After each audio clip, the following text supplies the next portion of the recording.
हैं उनमें कोई डिस्ट्रीब्यूशन नहीं करेंगे, डिस्ट्रीब्यूशन करेंगे अकेला एक इसमें और बाकी सब इसमें।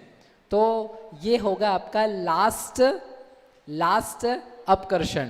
क्यों? क्योंकि अगला समय जैसे ही आएगा, तो अभी हम जो बात कर चुके हैं, जब यहाँ पर इतना समय है, एक समय आगे बढ़ोगे तो क्या होगा, ये जो लास्ट निषेक बचा था ये किस में मिल जाएगा, उद्यावली में। तो आपके पास अब एक टाइम जो क्षीण मोह का है वो बचा ही कितना है, एक आवली का, ओनली वन आवली, और एक आवली में अपकर्षण नहीं होता है।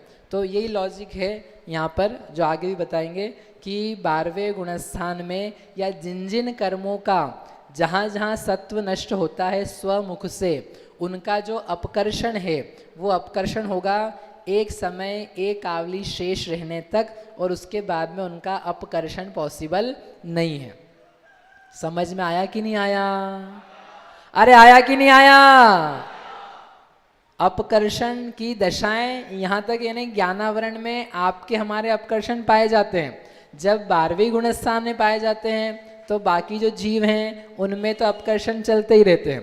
उद्यावली के ऊपर वे कर्म ऊपर से आकर नीचे खिसकते रहते हैं, कर्म जल्दी उदय में आने के लिए रेडी हो जाते हैं। फिर भी जीव क्या करता है, आओ आप तो नीचे आके जल्दी जाओ, लेकिन हमारा मन नहीं भरता है आपसे, तो हम क्या करेंगे, और कर्म बांधते, और बांधो। वो बेचारा नीचे आ करके छुट्टी पा रहा है, और अपन क्या कर रहे हैं होशियार लोग, आने दो आने दो आने दो। कर्म का कांडक घात होता है, इसका मतलब कर्म जाने के लिए तैयार है। कर्म में कांडक घात होता है, वो जाने के लिए तैयार है।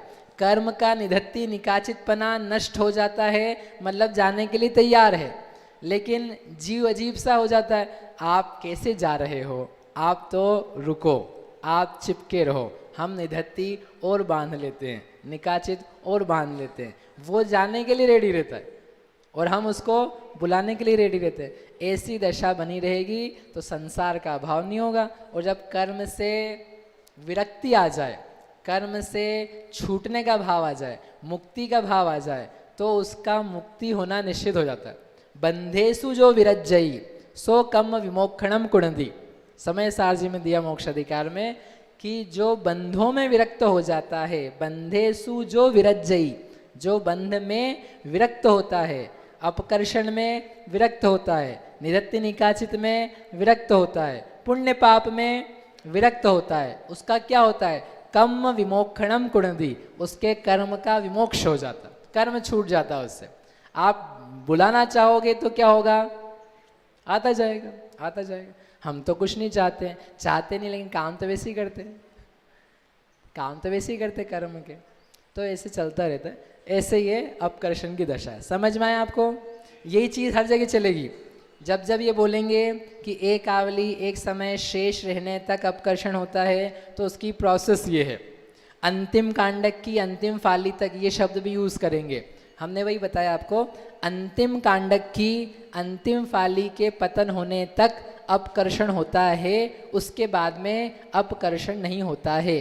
इसका मतलब यहाँ जब लास्ट फाली गिर रही है, कांडक का घात हो रहा है, कांडक फिनिश हो रहा है, तब तक अपकर्षण है, और उसके बाद में अपकर्षण नहीं पाया जाता है। फिर तो बस एक आवली बची है, एक आवली निकलेगी, उसके बाद में तो सारे ज्ञानावरण छुट्टी, लास्ट आवली, एक एक समय गुजरेगा, कर्म का निश्चय उदय में आएगा, और उसके बाद में क्या होने वाला है, अरे ज्ञानावरण की बात चल रही ना, फिर क्या होने वाला है, ज्ञानावरण का उदय नहीं रहेगा, मति ज्ञानावरण का नहीं रहेगा, केवल ज्ञानावरण का उदय नहीं रहेगा, क्या होगा, केवल ज्ञान हो जाएगा। बोलो अरिहंत भगवान की।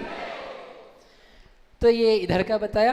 अब इसके अलावा अयोग केवली की दशा, सयोग केवली की जो स्थिति है वो थोड़ी सी डिफरेंट है, वो अलग से बता देते हैं। क्योंकि हमने यहाँ पे क्या दिखाया था आपको कि 14वें गुणस्थान में सत्व योग की जो प्रकृतियाँ हैं वो 14वें गुणस्थान तक अपकर्षण नहीं होता है उनका, उनका 13वें तक होता है।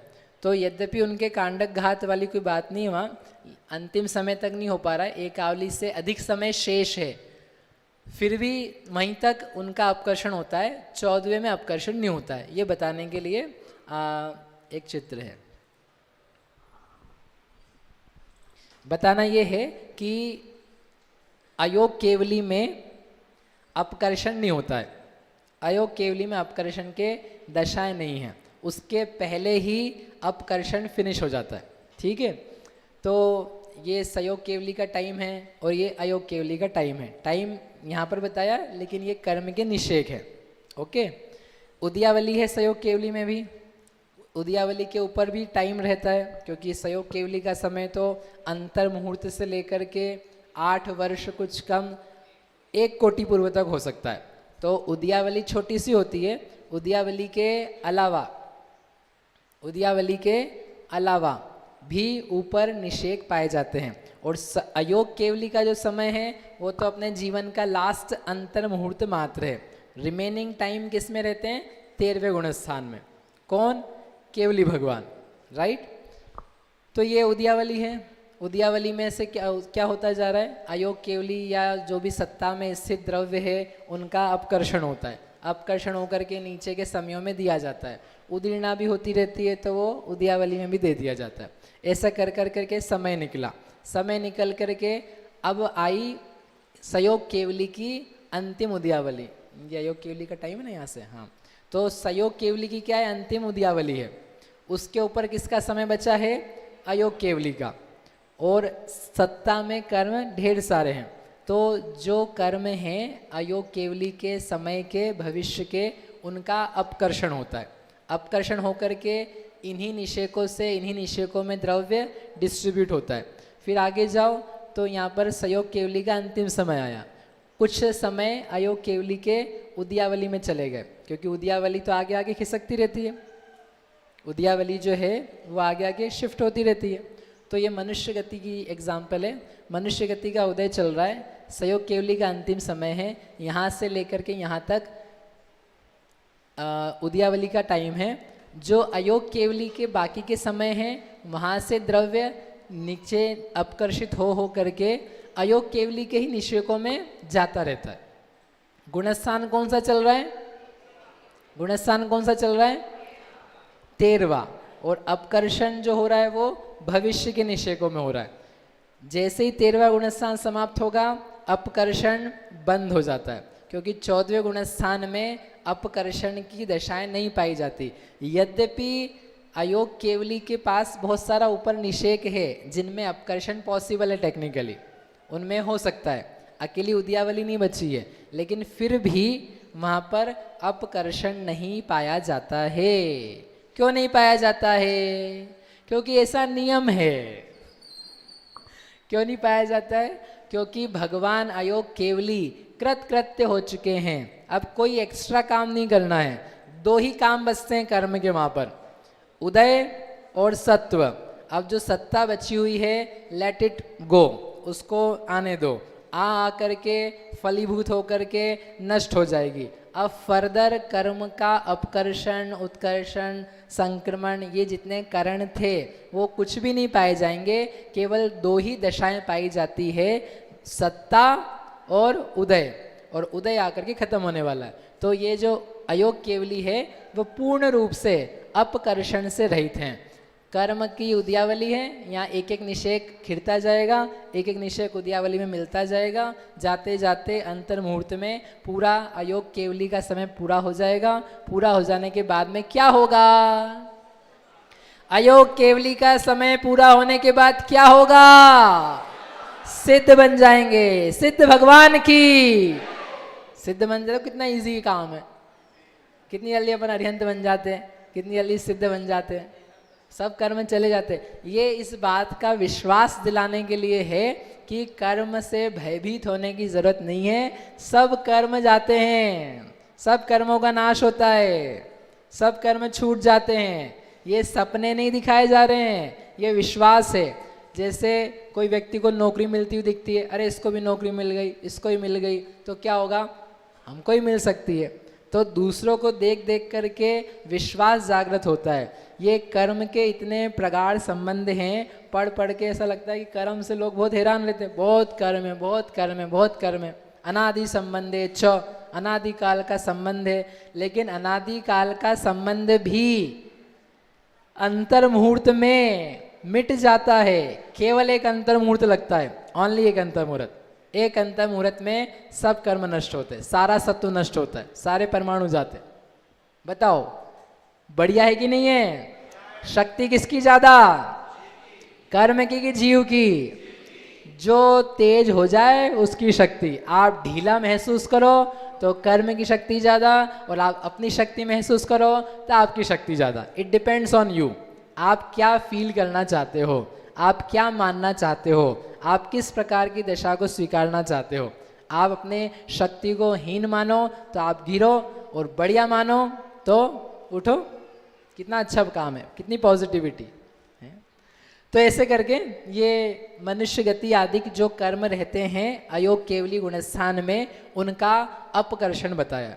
ओके, जो कर्म उदय वाले नहीं हैं, जो कर्म उदय वाले नहीं हैं, उनका भी 13वें गुणस्थान में अपकर्षण होता है। ठीक है, जो कर्म उदय वाले नहीं हैं उनकी उदीर्णा होती है क्या? नहीं होती है। उदीर्णा का नियम है, जो उदय होता है उसी की उदीर्णा होती है। ये पिछली बार बताया था।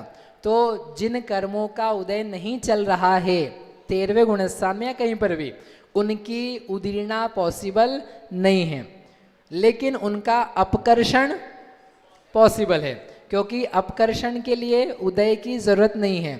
अपकर्षण होने के लिए उदयावली के ऊपर तक का जो निषेक सत्व है वहाँ पर ला के कर्म को मिक्स कर दो, इकट्ठा कर दो, जब नंबर आएगा तो उदयावली में आके चला जाएगा, लेकिन उनका अपकर्षण पॉसिबल है। इसलिए आचार्य भगवान ने लिखा है कि जो 85 कर्म हैं अयोग केवली के अंत समय तक पाए जाने वाले, द्विचरम समय तक पाए जाने वाले, उनकी अपकर्षण करण जो है वो सयोग केवली के अंत समय तक पाए जाते हैं। यद्यपि उन सब का उदय नहीं है, फिर भी अपकर्षण होता है। क्यों होता है? नाश होने के लिए होता है। उत्कर्षण नहीं होता है, अपकर्षण ही होता है। तो ये वो दशा है जहाँ केवल अपकर्षण है, उत्कर्षण आदि नहीं है। समझ में आया? अब किसी को प्रश्न हो इसमें तो आप पूछ लो, ये तो बाकी आगे इसी के तर्क हैं थोड़े। थर्ड डायग्राम में संयोग केवली का जो अंतिम समय है तो वहाँ भी अपकर्षण होगा ऊपर के द्रव्य। कहाँ पर? अयोग केवली, सयोग केवली। हाँ, उसका अंतिम समय का जो सयोग केवली का अंतिम समय है। हाँ, इसमें भी अपकर्षण। हाँ, यहाँ तक अपकर्षण हो रहा है। अपकर्षण हो रहा है यानी उदयावली में द्रव्य नहीं देंगे, उदयावली में भी द्रव्य देंगे उदीर्णा होने के कारण से, लेकिन हमें बताना है अपकर्षण। तो ऊपर के निषेक यहाँ उदयावली के ऊपर जा करके शिफ्ट होते रहते हैं। उसकी उदयावली नीचे तक गई है, 13वें में भी गई हुई है। उदयावली तो आगे खिसकती जाती है ना। हाँ, तो आखिरी समय बचा है, तो एक समय तो बचा है सयोग केवली का, शेष समय जो है वो अयोग केवली का है। तो 13वें के अंतिम समय में भी अपकर्षण होता है। 13वें के अंतिम समय तक दिया है ना, तो यहाँ लिखा है ना अंतिम समय अयोग केवली अपकर्षण रहित, सयोग केवली अंतिम समय अपकर्षण युक्त है। उदयावली के जो नंबर्स हैं या एरोज हैं उसको आप छोड़ दो, क्योंकि हम उदीर्णा की बात नहीं कर रहे हैं, अपकर्षण की बात कर रहे हैं। वो हमने समझाने के लिए साथ में करा हुआ है, बाकी वहाँ तक होता है। ठीक है भैया, एक प्रश्न है। मनुष्य गति से लास्ट में वो सिद्ध गति में जा रहे हैं, वो बीच में है ना, विग्रह गति रहता है या नहीं रहता है, क्या कैसे जाए? यहाँ कहाँ विग्रह गति? विग्रह गति के लिए अनुपूर्वी चाहिए है। अनुपूर्वी है ही नहीं, और अभी सिद्ध बनने के लिए स्वाभाविक गति है। ऊर्ध्वगमन स्वभाव गति है। लोयज्ञ निवासिनो सिद्धा, तो वो तो स्वभाव से ही चले जाते, कर्म नहीं चाहिए उसके लिए। हाँ देवी, आपने कहा था कि उदीर्णा जो है उसमें स्थिबुक संक्रमण भी होता है। दैट मीन्स जिसके उदय नहीं है वो संक्रमण होके आ रहा है, यानी उदीर्णा उसकी भी हो रही है जिनका उदय नहीं आ रहा है। नहीं, उदीर्णा नहीं होती। जिनका उदय नहीं है उनकी उदीर्णा नहीं होती है। उनके जो साथ में लगे हुए उदय वाले निषेक हैं वे परिवर्तित होते हैं, वो उदीर्णा नहीं कहलाती है, वो स्थिबिक संक्रमण कहलाता है। ठीक है, उदीर्णा तो पक्का नियम है 100% कि जिसका उदय है उसकी उदीर्णा होगी। जो आदमी जा ही नहीं रहा है खुद से, तो उसमें दूसरा द्रव्य मिला के उदयावली में करोगे क्या? तो इसलिए जिन कर्मों का उदयावली नहीं चल रही है उनमें उदयावली में द्रव्य नहीं दिया जाएगा, क्योंकि उदयावली में द्रव्य देने का नाम उदीर्णा है। ठीक है। तो उद्यावली में कितने का स्लॉट बनेगा? उद्यावली में जो अपने यहाँ पर ना 4 का स्लॉट बनाया, तो ऐसे हाँ। कर्मों में कितने का स्लॉट बनेगा? मतलब आवली कितने समय की रहेगी? मतलब वो उद्यावली आवली तो एक आवली रहती बेटा। नहीं, पर कर्म के निषेध कितने आएंगे उसके अंदर? यूं उद्यावली प्रमाण 5 घंटे में कितने घंटे आएंगे? 5 घंटे। तो उद्यावली में कितने निषेध आएंगे? उद्यावली में उद्यावली प्रमाण। भैया मनुष्य आयु का कैसे बनाएगा? क्योंकि मनुष्य आयु को तो भोगना ही पड़ेगा ना, तीर्थंकर चाहे 14 हो। तो भोगो ना। तो फिर वो उसमें अपकर्षण घटेगा बिना क्या? अपकर्षण के भोग नहीं सकते क्या? बिना अपकर्षण के कर्म लाइन में लगे सीधे सीधे, बेचारे सीधे तरीके से जा रहे हैं, तो अपकर्षण करके क्यों लाना चाहते हो? मनुष्य आयु का उदय थोड़ी ना मना किया है हमने। 14वां गुण स्थान है तो उदय को क्रॉस करवाया है क्या? नहीं। तो उदय आता जाएगा, जो जो निषेक रखे हुए हैं दैट विल कम, उनका उदय होगा, भोग लेना, जितना भोगना भोग लेना। ठीक है। एक भैया जैसे एक छोटा सा अकाल मृत्यु के समय अकाल मृत्यु का नहीं, सब कार्यक्रम करेंगे अभी अपन। नहीं, उसमें उदीर्णा की वजह से होती है ना वो। अभी करेंगे वो कब आएगा? आयु का प्रकरण आने दो, सारे आयु के प्रश्न आप होल्ड करके रख लो। यानी आयु तो है कम और कर्म तो है हमारे पास ज्यादा। हाँ, तो क्या करना? तो आपने तो कहा अपकर्षण और पर उस समय जब समुद्घात करता तो इसमें कैसे समायोजित करेंगे? अभी करेंगे समुद्घात की चर्चा। दंड, ओराली, मिस्सय, वो सारे नाम कर्म के प्रकरण में समुद्घात करेंगे। उसमें जितना सत्व अधिक रहता है वो पहले ही हो जाता है, उसको पहले ही सेटल कर लेते हैं। ज़्यादा सत्व है उसको नीचे गांडक घात करके नीचे के समयों में बांट देते हैं, सब समान कर देंगे, उसको बराबर हो जाएगा भैया। सबकी हाइट समान। भैया कहाँ है? हाँ, जो अपकर्षण करते हैं द्रव्यों का, तो द्रव्यों का, ये जो ऊपर का द्रव्य कर्म का, हाँ कर्म ठीक का। है, कर्म निषेध। हाँ, वो लेते समय अपकर्षित द्रव्य करने के लिए एक अतिस्थापनावली छोड़ के नीचे के निषेकों में दिया जाता है। जब उदयावली और एक आवली बची जाती है तब ऊपर के द्रव्य कैसे आते हैं? ऊपर का द्रव्य जो है ना, बहुत सारा द्रव्य ऊपर का, वो तो तो वो सही है। ले करके नीचे एक निषेक में और उद्यावली में बांट रहे हैं। वो सही है, लेकिन 2 ही आवली समय बाकी रहा है। 2 आवली नहीं बची है, समय 2 आवली बोला मैंने, निषेक तो बहुत सारे हैं, निषेक असंख्या तो वर्षों के। नहीं, वो सही है, लेकिन जो 2 आवली ही समय बची है। समय बचा है, निषेक समय 2 आवली के नहीं बचे हैं, बहुत सारे बचे हैं। समय बचे हैं। ऊपर का द्रव्य ये दूसरे समय यानी अतिस्थापनावली के नीचे तो नहीं दे सकते, क्योंकि वो तो उदीर्ण होगी। आप मेरी बात समझ नहीं रहे जो मैं बोल रहा हूँ। आपकी बात समझ गया मैं, लेकिन वहाँ 2 आवली ही नहीं बची है, बहुत सारा समय निषेक बचा है, उसके नीचे बहुत अति स्थापना है, खूब सारी अति स्थापना है। ये 10 करण आप समझा रहे, तो करण का शाब्दिक अर्थ क्या लेना है यहाँ पर? करण यानी दशा, भाव, स्थितियाँ। स्थितियाँ नहीं, दशा, पर्याय।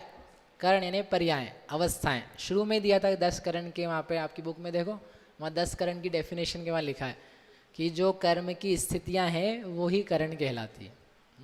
भैया लास्ट क्वेश्चन। भैया हमने यहाँ पे अपकर्षण का और उदीर्णा का जैसे अंतिम समय देख लिया, वैसे ही स्थिति कांडक घात का भी अंतिम समय वही होगा जो ये जो कांडक घात किया ना, ये अंतिम समय। तो ये टेबल अपन ने पढ़ी, गाथा, गाथा का अर्थ यही निकला। 14वें गुण स्थान की 85 प्रकृतियों का जो सत्व है वो पीछे माइक देना भाई साहब, उनका अपकर्षण 13वें गुण स्थान तक होता है। फिर 7वें 12वें की 16 प्रकृतियों का जो अपकर्षण है वह क्षय होने में एक समय अधिक एक आवली शेष रहने तक होता है, वो जो अपन ने लॉजिक समझा। फिर 10वें में भी जो सत्व विच्छुत्ति होती है तो उसका भी अपकर्षण कहाँ तक है? 10वें गुण स्थान में एक समय एक आवली शेष रहेगा, वहाँ तक उनका अपकर्षण होता है। फिर अगला समय पहुँचोगे आप तो आवली मात्र बचती है और सत्व ऊपर निषेकों का कुछ बचा ही नहीं है, इसलिए अब अपकर्षण की दशा खत्म हो गई। नो मोर अपकर्षण ऑफ मोह, लोभ। ठीक है। वैसे यहाँ 12वें गुणस्थान में पहले क्रमकरण आदि करके उन्होंने स्थितियों को संख्यात वर्ष का कर दिया था, ज्ञानावरण आदि कर्मों को। अब एग्जैक्टली कौन से समय में अपकर्षण रुक रहा है? अंतिम एक आवली के ऊपर का ही एक समय लेंगे या मतलब स्थिति सत्व ऑलरेडी संख्यात वर्षों का ही है, तो उसमें एग्जैक्टली कौन सा समय लेना है अभी तक नहीं आ रहा है। 12वें गुण स्थान में जब एक समय अधिक एकावली बचा, वो समय लेना है। तो उसके ऊपर की स्थिति नहीं गिनना है। स्थिति को छोड़ दो, उन स्थितियों को तो लेकर के नीचे डाला जा रहा है, खत्म किया जा रहा है उनको। हाँ, खत्म तो किया जा रहा है, पर वो एक आवली कौन सी गिननी है, मतलब क्योंकि वैसे ही संख्यात वर्ष बचे हैं। कर्म का नहीं समय गिनना है, गुणस्थान का समय गिनना है। हाँ, तो 12वें गुणस्थान 12वें गुणस्थान का जितना समय है 100 समय है लेट से, तो लास्ट के जो एक आवली एक समय अधिक समय बचा, उस समय तक अपकर्षण होता है। एक आवली बचेगी आखिरी समय, आखिरी 12वें गुणस्थान की, तब अपकर्षण नहीं होता है।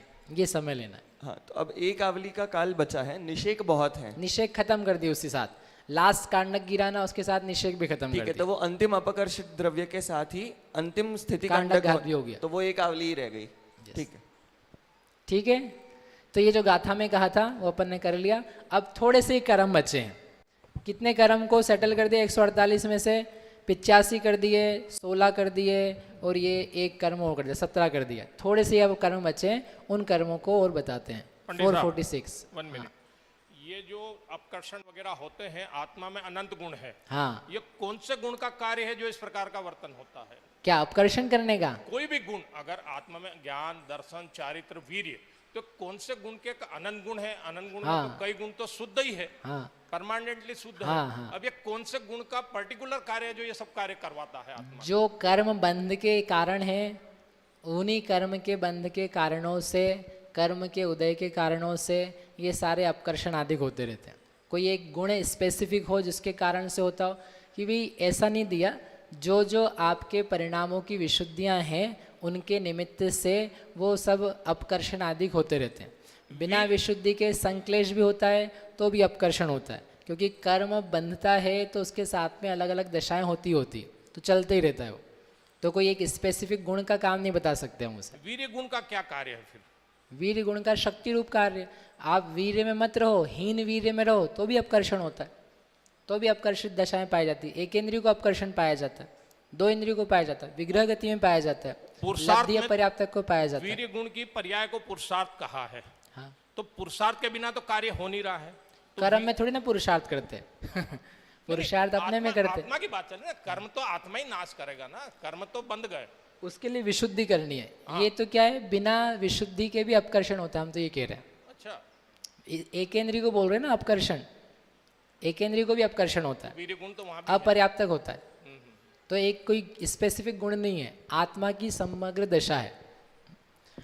446 उव संतोत्ति सुराऊ में छत्तीय खवग सोल साणम च खय दे सोत्तीय खवगे अट्ठक साया दिवी साणम। उव संतोत्ति सुराऊ, सुराऊ यानी देवायु। देवायु का जो अपकर्षण है वह उव संत 11वें गुणस्थान तक होता है। मिच्छत्तीय जो मिथ्यात्वादिक 3 हैं, और खवग सोलसाणम क्षपक श्रेणी में 16 कर्म नष्ट होते हैं उनका क्षय देशोत्ति, क्षय देश पर्यंत अपकर्षण होता है। और 8 कषायादि विषाणम जो 8 कषाय आदि को लेकर के 20 मोहनी के कर्म हैं उनका भी अपने क्षय देश पर्यंत अपकर्षण होता है। समझ में आ गया? अरे बोलो हाँ। नहीं आया? देखो ये टेबल है, टेबल में तो समय दिया है, अपन चलते हैं देवायु पर। देवायु का उदय कब होता है? देवायु का उदय किसको होता है? हे भगवान, देवायु का उदय किसको होता है? देवों को। तो देवायु का अपकर्षण देवों को होगा कि मनुष्य को होगा? देवायु का अपकर्षण देवों को होगा कि मनुष्य को होगा? बोलो हाथ खड़ा करके। मनुष्य को होगा। कौन बोल रहा है मनुष्य को होगा?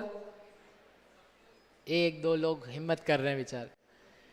देवायु का अपकर्षण देवों को होगा। कौन कौन बोल रहा है? कोई भी नहीं बोल रहा है। गजब लोग। अब यहां पर एक जादुई बात पढ़ते हैं अपन, ठीक है? कि देवायु का जो उदय है वह उदय तो होता है देवों को, नरक आयु का उदय किसको होता है? नारकियों को। एक आयु में दूसरी आयु का उदय नहीं होता है। लेकिन जो अपकर्षण है वो अपकर्षण होता है। देवायु का अपकर्षण मनुष्यों को होता है। और ये लिखा है यहाँ पर कि 11वें गुणस्थान तक देवायु का अपकर्षण होता है। How is that possible? मनुष्यों को देवायु तो आती नहीं है, जल्दी देव बन जाएगा क्या? जल्दी देव बनने की बात नहीं कर रहे हैं। क्या है?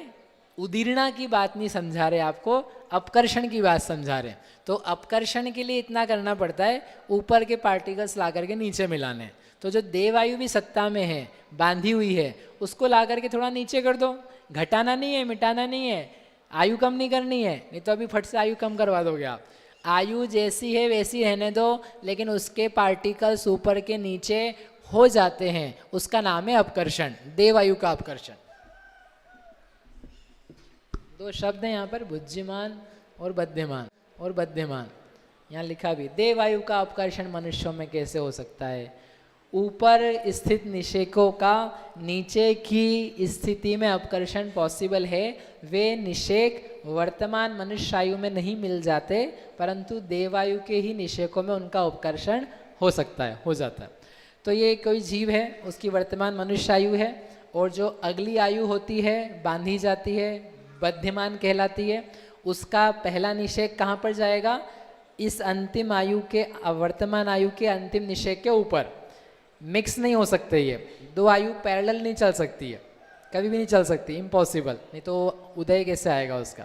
तो इस वर्तमान मनुष्य आयु का अंतिम निषेक है, जस्ट उसके अगले समय से अगली जो आयु है, यहाँ पर देवायु एग्जाम्पल के लिए, देवायु की निषेक रचना है, मतलब उसके 33 सागर के, 30 सागर के, 18 सागर के जितने भी आयु बांधी हो। तो कोई व्यक्ति मनुष्य आयु भोग रहा है, भोगता जा रहा है, तो भोगते हुए उसकी जो देवायु है अगले बद्धमान के रूप में, उसके ही निषेक ऊपर से आकर के नीचे कन्वर्ट होते हैं, मिक्स होते हैं, स्थिति उनकी कम हो जाती है। उस चीज़ को बोलते हैं देवायु का अपकर्षण। तो वर्तमान समय में ही जो अगली आयु है उनके निषेक घटती बढ़ती वाले हो सकते हैं। बढ़ने वाली दशा क्या होती है वो अपन बाद में देखेंगे आयु के प्रकरण में, लेकिन घटने वाली जो दशा है, आयु नहीं घटी है इसमें, लेकिन निषेक घटे हैं। अगर ये लेट से कितने निषेक दिए? 3 3 6 8, यहाँ 8 निषेक दिए, समझ लो 8 साल के 8 सागर के निषेक हैं, वो 8 सागर जितनी स्थिति है। तो यहाँ ऊपर वाले निषेक को उठा करके नीचे अपकर्षित कराया, तो उसकी जो आयु है क्या 7 सागर हो जाएगी? अब नहीं होगी। क्यों नहीं होगी? क्यों नहीं होगी? क्योंकि अपकर्षण जो होता है वो एक पार्ट का होता है। पूरा जो द्रव्य है सत्ता में रखा हुआ निषेक, उसको उठा करके नीचे नहीं दिया जाता है, केवल थोड़े से पार्टिकल्स को लिया जाता है, असंख्यात्वा भाग लिया जाता है। यहाँ पर अनंत पार्टिकल्स हैं, अनंत में से और छोटा अनंत लिया, नीचे बांट दिया। तो आपके पास अभी भी उस 8th नंबर के निषेक में द्रव्य बचा हुआ है, नाश नहीं हुआ है। इसलिए इस अपकर्षण के माध्यम से आयु घट नहीं गई है, आयु कम नहीं हो गई है। ये कहाँ तक होता है? ये 11वें गुणस्थान तक होता है। कौन सी आयु है ये? देवायु। क्योंकि जो देवायु है उसका सत्व 11वें गुणस्थान तक पाया जाता है। उपशम श्रेणी पर जो आरोहण करे हुए कोई मुनिराज हैं जिन्होंने पहले से आयु बांधी है, उनके 11वें गुणस्थान में देवायु पाई जाती है। तो पाई गई यदि, तो उसका अपकर्षण वहाँ तक हो सकता है। तो इसलिए आचार्य देव ने लिखा देवायु का अपकर्षण 11वें गुणस्थान तक होता है। समझ में आया क्या? जितने लोग 11वें गुणस्थान में हैं वे सभी देवायु का अपकर्षण करते हैं। सही कि गलत? जितने लोग 11वें गुणस्थान में हैं वे सभी देवायु का अपकर्षण करते हैं। करते कि नहीं करते हैं? करते कि नहीं करते हैं? नहीं करते हैं, नहीं करते हैं। क्यों? अरे बांधी ही नहीं होगी, बांधी ही नहीं होगी तो कहाँ से हवा में से लाओगे क्या? अरे किसी के पास देवायु है ही नहीं, किसी ने अगले भाव की आयु बांधी नहीं है, 11वें गुण स्थान तक पहुंच गया व्यक्ति, लेकिन अबद्धायुष्क है। कैसा है? अबद्धायुष्क, आयु नहीं बांधी है। बिना आयु बांधे 11वें गुण स्थान चढ़ते कि नहीं चढ़ते? अरे हाँ तो बोलो। बिना आयु बांधे भी 11वां गुण स्थान होता है, नहीं तो सब बद्धायुष को पहुंचा दिया आपने। सब पढ़ चुके अपन ये सत्व स्थान भंग अधिकार में, अलग अलग ऑप्शंस, 11वें में कितने कर्म होते कितने नहीं होते। तो बिना आयु बांधे भी 11वां होता है। नहीं तो आप सबसे पहले छठे गुण स्थान में पहुंच करके क्या करो, चलो आयु बांधो, आयु बांधो। कहाँ जाना है मुझे? 11वें जाना है। 11वें जाने के लिए आयु बंधन की कोई कंपल्शन नहीं है। ठीक है, समझ में आ गया? दूसरा प्रश्न, किसी व्यक्ति ने आयु बांध ली, देवायु बांध ली, तो उसको 11वें गुण स्थान में देवायु का अपकर्षण होगा कि नहीं होगा? होगा कि नहीं? होगा ही, होगा ही। ऐसा है कि हो भी सकता है, होगा ही, होगा ही, नियम से ही होता है, अपकर्षण होता ही होता है। ऐसा कुछ नहीं कि बस नहीं हमारे परिणाम अच्छे नहीं होंगे तो अपकर्षण होगा, और थोड़े से बिगड़ गए तो अपकर्षण चालू हो जाएगा। 11वें में क्या परिणाम बिगाड़ोगे? अरे वीतराग दशा है, पूर्ण वीतराग दशा है। अब वहां पे क्या परिणाम खराब करोगे? अब और कौन सी कषाय लाओगे? कौन सा विषय भोग करोगे? नथिंग, कोई कषाय नहीं है, कोई विषय भोग नहीं है, कोई पाप परिणाम नहीं है। तो आप ऐसा नियम नहीं कर सकते हो, कोई कोई को तो होगा और कोई कोई को नहीं होगा, होता ही है। आयु बांध लेना देवायु, 11वें गुण स्थान तक अपकर्षण होता ही है। आप लोगों ने, पूछूं नहीं पूछूं, आप लोगों ने, किसी ने अगले भव की आयु बांध ली, ठीक है, देवायु बांध ली, अच्छी आयु बनाते हैं आपको, देवायु बांध ली, ओके। तो आपको यहाँ बैठे बैठे देवायु का अपकर्षण होता है कि नहीं होता है? होता है कि नहीं होता है? होता है, होता ही होता है, नियम से होता है। उसके पार्टिकल्स नीचे खिसकते रहते, चलता रहता। चलो, आपकी वर्तमान कौन सी आयु है? कौन सी आयु है? मनुष्य आयु है। मनुष्य आयु के निषेक आपके अपकर्षित होते हैं कि नहीं होते हैं? होते हैं। कब होते हैं? जब एक्सीडेंट हो जाता है, जब बीमार हो जाते हो, जब उपवास करते हो। नहीं, होते ही रहते हैं, होते ही रहते हैं। अभी हो रहे हैं कि नहीं हो रहे? हो रहे हैं। क्यों हो रहे हैं? होते हैं। उसको आप रोक नहीं सकते हो, चलता रहता है, अपकर्षण चलता रहता है। वो अलग से कराने के लिए अलग भाव भी होते हैं, लेकिन जनरल जो अपकर्षण है वो चलता रहता है, इट विल कंटिन्यू। जैसे देवायु का होता है वैसे इनका होता है। नरकों में नारकियों को, नरक आयु की अपकर्षण होता है कि नहीं होता है? नारकियों की अकाल मृत्यु नहीं होती, ध्यान रखना, नारकियों की अकाल मृत्यु नहीं होती है, ओके। तो नारकियों को नरक गति में नरक आयु का अपकर्षण होता है कि नहीं होता है? होता है। कैसे हो जाता है? आयु घट नहीं जाएगी क्या उनकी? नहीं घटती है। अपकर्षण से आयु नहीं घटती है। आगे की स्लाइड में दिया है शायद, अपकर्षण और स्थिति घात में अंतर है। जो स्थिति घात है ना, वो कार्यक्रम नहीं हो सकते, वो कहीं कहीं होंगे, लेकिन अपकर्षण तो सिंपल चीज है। क्या होता है अपकर्षण में? अपकर्षण के द्वारा स्थिति का घात हो ही ऐसा नियम नहीं है। अपकर्षण के लिए कुल द्रव्य जितना होता है उसका असंख्यातवा भाग मात्र लेकर के नीचे बांटा जाता है। शेष परमाणु जो हैं उस निषेक के उसी जगह स्थित रहते हैं। इस कारण से वह स्थिति नष्ट नहीं हुई है। समझ में आया? कांडक घात जब होता है तो पूरे के पूरे पार्टिकल्स उठाते हैं, उठा करके नीचे डाल दिए, कुछ बचा ही नहीं। तो नहीं बचा तो आपकी स्थिति कम हो गई। जब कांडक घात होता है तो वो अपकर्षण के द्वारा होता है, उसमें अपकर्षण की प्रक्रिया लगती है, लेकिन हर अपकर्षण में कांडक घात नहीं होता है। ठीक है, इस प्रकार से ये देवायु का विशेष था, वो बताया आपको। जी भैया जी, एक प्रश्न है। जो अपकर्षित हो जाते हैं, जैसे जो उदय में नहीं आने वाले होते हैं परंतु अपकर्षित, जैसे आयु का बताया आपने, आयु कर्म उदय में नहीं आएगा, उसी तरह कुछ निदत्य आदि कर्म भी होते हैं जो उदय में नहीं आते या जो उदयवाली में प्राप्त नहीं होते अपने आप को। तो इन कर्मों का निर्जरा कैसे होती है? इन निश्चय कल रात को आए थे आप? कल बस यही हो गया। बस फिर वहीं रह गया है, वो रात्रि में आया था, है ना। उसका संक्षिप्त उत्तर ये है, पूरा निषेक निरत्ति का नहीं होता है, पूरा निषेक उपशांत का और निकाचित का नहीं होता है। हाँ भैया, जैसे मनुष्यों को मनुष्य आयु का आकर्षण हो रहा है, वैसे देवों को भी तो फिर देव आयु का आकर्षण होगा ही ना। हाँ हो दो ना, वो तो मैंने एक दो एग्जाम्पल लिए, फिर मैं एक एक करके सभी बताऊंगा तो आप बोलोगे भैया बोर कर रहा।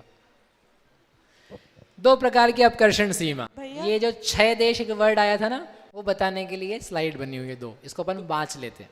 जितने परमाणुओं का अपकर्षण हुआ है वे परमाणु तो अपनी स्थिति और अनुभाग घटा रहे हैं। ये स्थिति अनुभाग नहीं, स्थिति घटवाई हमने, अनुभाग घटे कोई जरूरी नहीं। जरूरी नहीं। भैया, जब किसी परिणाम, विशुद्ध परिणाम से किसी का अपकर्षण किया, फिर अब उस जिन भावों से अपकर्षण हुआ तो उतने भावों कितने समय तक वो सेम भाव बने रहेंगे कि अपकर्षण होता रहे? अंतर्मुहूर्त। और हम तो ये नियम आपको बता ही नहीं रहे अभी कि इन विशुद्ध भावों से अपकर्षण होता है और इससे ये होता है। सामान्य रूप से तो अपकर्षण होता रहता है।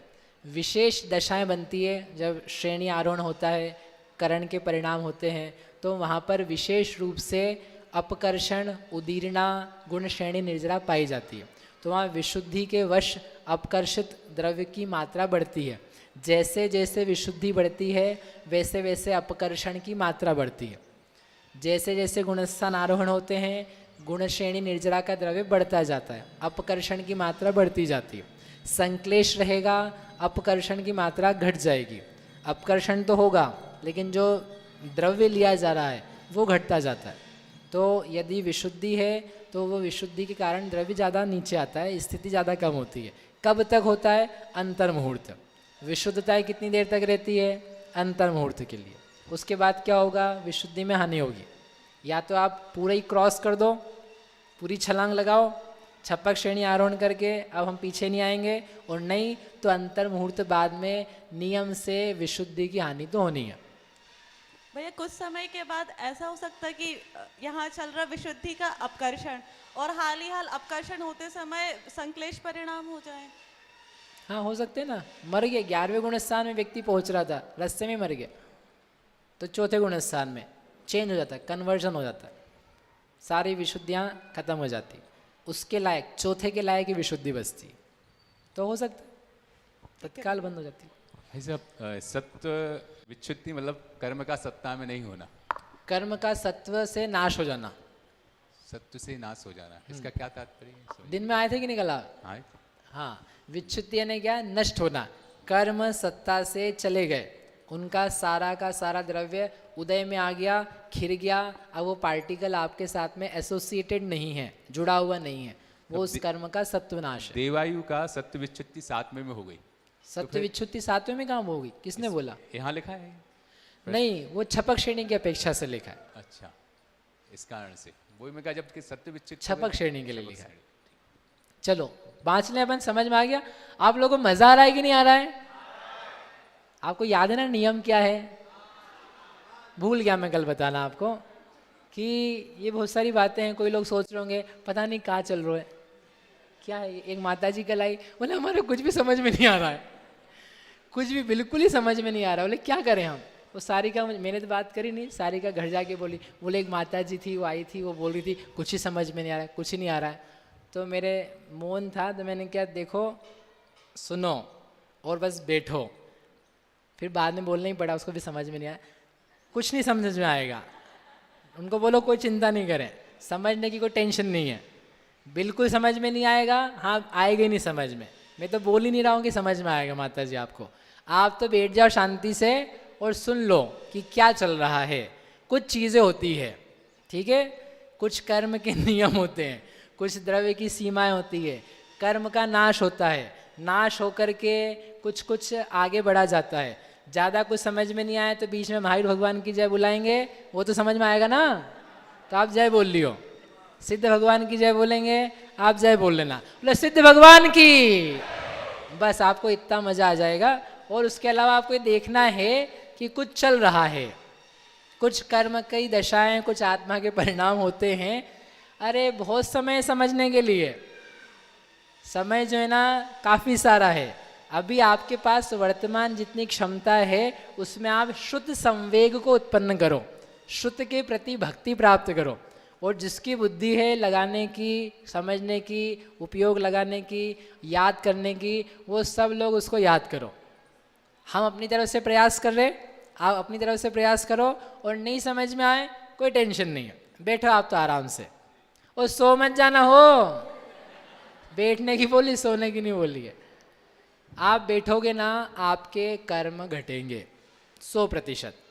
देखो इतने सारे मैंने आपको कर्म के नियम बताए, तो आपको इतना तो विश्वास आप कर ही सकते हो कि मैं जो कुछ कह रहा हूँगा तो वो थोड़ी उसमें सच्चाई होगी। तो आप बैठोगे ना, कोई मैं आपके प्रोत्साहन के लिए नहीं बोल रहा हूँ, वास्तविक बात बता रहा हूँ। आप बैठोगे शांति से, आप सुनोगे, एक अक्षर समझ में नहीं आए, आपके ज्ञानावरण के क्षयोपशम बढ़ेंगे। जितने शब्द आप सुनोगे, एक एक शब्द सुन करके आपके ज्ञानावरण के क्षयोपशम बढ़ रहे हैं। आपने अभी तक शब्द नहीं सुने थे, अपकर्षण नहीं सुना था, सत्व नहीं सुना था, विच्छुति नहीं सुनी थी, देवायु नहीं सुनी थी, उपशांत नहीं सुना था। वो शब्द सुन करके जो शब्द का ज्ञान हुआ है, वो आपका ज्ञानावरण का क्षयोपशम उघड़ा है, आपको ज्ञान की वृद्धि हुई है।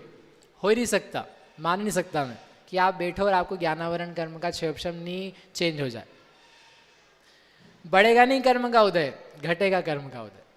ठीक है, देखो आप लोगों को एक भाई बोला, देखो परिस्थिति बदल गई है, बाहर का मौसम बदल गया, चेंज हो जाता है, सब चेंज हो जाता है। ठीक है, इसलिए समझ की कोई चिंता नहीं भैया। किसी को नहीं समझ में आए ना, बिल्कुल मत आना मेरे पास, एक व्यक्ति मत आना क्या बोलने के लिए समझ में नहीं आ रहा है, कुछ चिंता नहीं है। मैं तो चिंता करते ही नहीं हूँ, नहीं तो ये पढ़ने का तो काम ही हो सकता है। कोई चिंता नहीं है, डोंट वरी। लेकिन आपको क्या होना चाहिए, क्या होना चाहिए, मज़ा आना चाहिए। मज़ा यानी विशुद्धि होती है, मज़ा यानी मंद कषाय होती है। उस मंद कषाय में सब समस्या है। शुद्ध केवली बनते मुनिराज, शुद्ध केवली बनते भाई साहब। कैसे बनते, कैसे बनते, विशुद्धि से बनते। कोई भगवान उनको बैठ के पढ़ाते नहीं है। कोई विशाखाचार्य ने भद्रभाव को द्वादशांग की एक किताब पढ़ाई नहीं थी, किताबें बनी नहीं थी, पढ़ाएंगे कैसे? इतना सारा द्वादशांग जिंदगी में पढ़ाते तो नहीं पढ़ा पाते। लेकिन उन्होंने देखा ये व्यक्ति की योग्यता है, इसमें क्षमता है, इसकी विशुद्धि बढ़ेगी, इसमें नम्रता है, भद्रता है, सामुद्रिक लक्षण देखे निमित्त ज्ञान से, उन्होंने कहा इस व्यक्ति को पैदा होगा। तो मेरे पास नहीं हो सामुद्रिक ज्ञान, लेकिन आप लोगों को पैदा होगा, इतना विश्वास है हमको। आप में से किसी को पूरा गोमट सर आएगा, लब्धि सार आएगा, धवल आएगा, महाधवल आएगा, जय धवल आएगा, महाबंध आएगा, सब कुछ आएगा। किसको आएगा? अब मैं विशाखाचार्य नहीं हूँ तो इसलिए अपन सबको पढ़ा रहे हैं, कोई चुन चुन के नहीं। ये छोटे बच्चों को पढ़ाएं, बड़े को पढ़ाएं, पढ़े लिखे को पढ़ाएं, कोई दिक्कत नहीं है। आप सबको ही आने लायक है। ठीक है अजय भैया, इसलिए आप कह रहे थे भैया आप मेरे को क्यों पकड़ते हो, मेरे को तो कुछ नहीं आता, मैं 9 दिन बाद वैसे हो जाऊँगा। अरे मुझे पता आप कैसे हो जाओगे, आप विश्वास मानो, मुझे विश्वास है। मेरे विश्वास का तो विश्वास करो। मुझे विश्वास है कि आप में क्या पैदा होगा, आप में क्या दशाएं होंगी, आपकी कितनी क्षमताएं हैं, आपका जीवन 9 दिन बाद कैसा हो जाएगा वो भी मुझे पता है, कोई दिक्कत नहीं है। लेकिन आप 9 ही दिन देख रहे हो, 9 साल भी हैं, 90 साल भी हैं, 9 भव भी हैं, उसके बाद के भी टाइम है। यू नेवर नो कि ये चीज़ें कब प्रकट होकर के आएगी। आप तो भरो अभी, बस क्या करो, आप भर्ती करो। किसकी? कर्म की नहीं, वो ज्ञान की। ठीक है, चलो मैं बात समझ। अब कर्षण की सीमा क्या? बहन जी प्रश्न है, प्रतीक्षा। भैया वो राजा श्रेणिक ने जब आयु नरकायु की स्थिति का अपकर्षण करेंगे, उसको करेंगे अपन, बद्धमान वो घटाने का सब काम आगे आएगा। आयु के सारे आप होल्ड करो प्रश्न। लेट 7th डे कम। सुनो अभी सुनो। जिन प्रकृतियों का क्षय प्रमुख से होता है, उन प्रकृतियों का अपकर्षण अंतिम कांडक की अंतिम फाली तक होता है, उसके पश्चात नहीं होता है। जैसे मिथ्यात्व कर्म का क्षय स्वमुख से होता है कि परमुख से होता है? मिथ्यात्व कर्म सत्ता से नष्ट होता है कि नहीं होता है? अरे हाँ तो बोलो, नहीं तो क्षय नहीं होगा आप लोगों का। हाँ बोलनी चाहिए रोज आपको। एक एक कर्म का क्षय होता है, मिथ्यात्व का क्षय होता है, मोह का क्षय होता है। पूजा तो पढ़ के आते, मोहांधकार विनाशनाय, मतलब क्या उसका? कर्म नष्ट होते हैं। अष्टकर्म देना है, मतलब क्या है, 8 कर्म जलते हैं, 8 कर्म जाते हैं, इतने उत्साह से करनी चाहिए पूजा, अरे सभी कर्म जाने लायक है, कोई टेंशन की बात नहीं। तो मिथ्यात्व कर्म नष्ट होता है, जो नष्ट होता है स्वमुख से नष्ट होता है कि परमुख से नष्ट होता है? अब ये कौन से मुख हैं, स्वमुख और परमुख?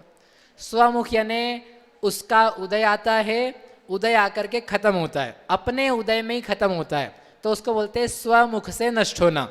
और परमुख से नष्ट होना यानी उसका उदय नहीं आ रहा है, अपना द्रव्य वो दूसरे को दे रहा है, जो उसकी सजाति प्रकृति उसको अपनी संपत्ति विरासत दे रहा है, और बोल रहा है मैं नहीं टिक सकता इसके सामने, मैं जा रहा हूँ, तो उसको बोलते हैं परमुख से नाश।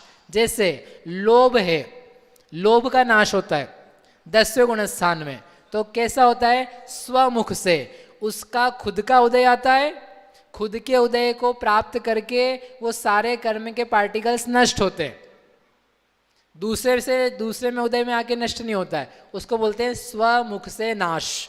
मनुष्यायु है, मनुष्यायु का नाश होगा, कहां से होगा, परमुख से हो सकता है क्या, नहीं, क्या उसके पार्टिकल्स दूसरी किसी आयु में मिल जाए और नष्ट हो जाए, इज इट पॉसिबल?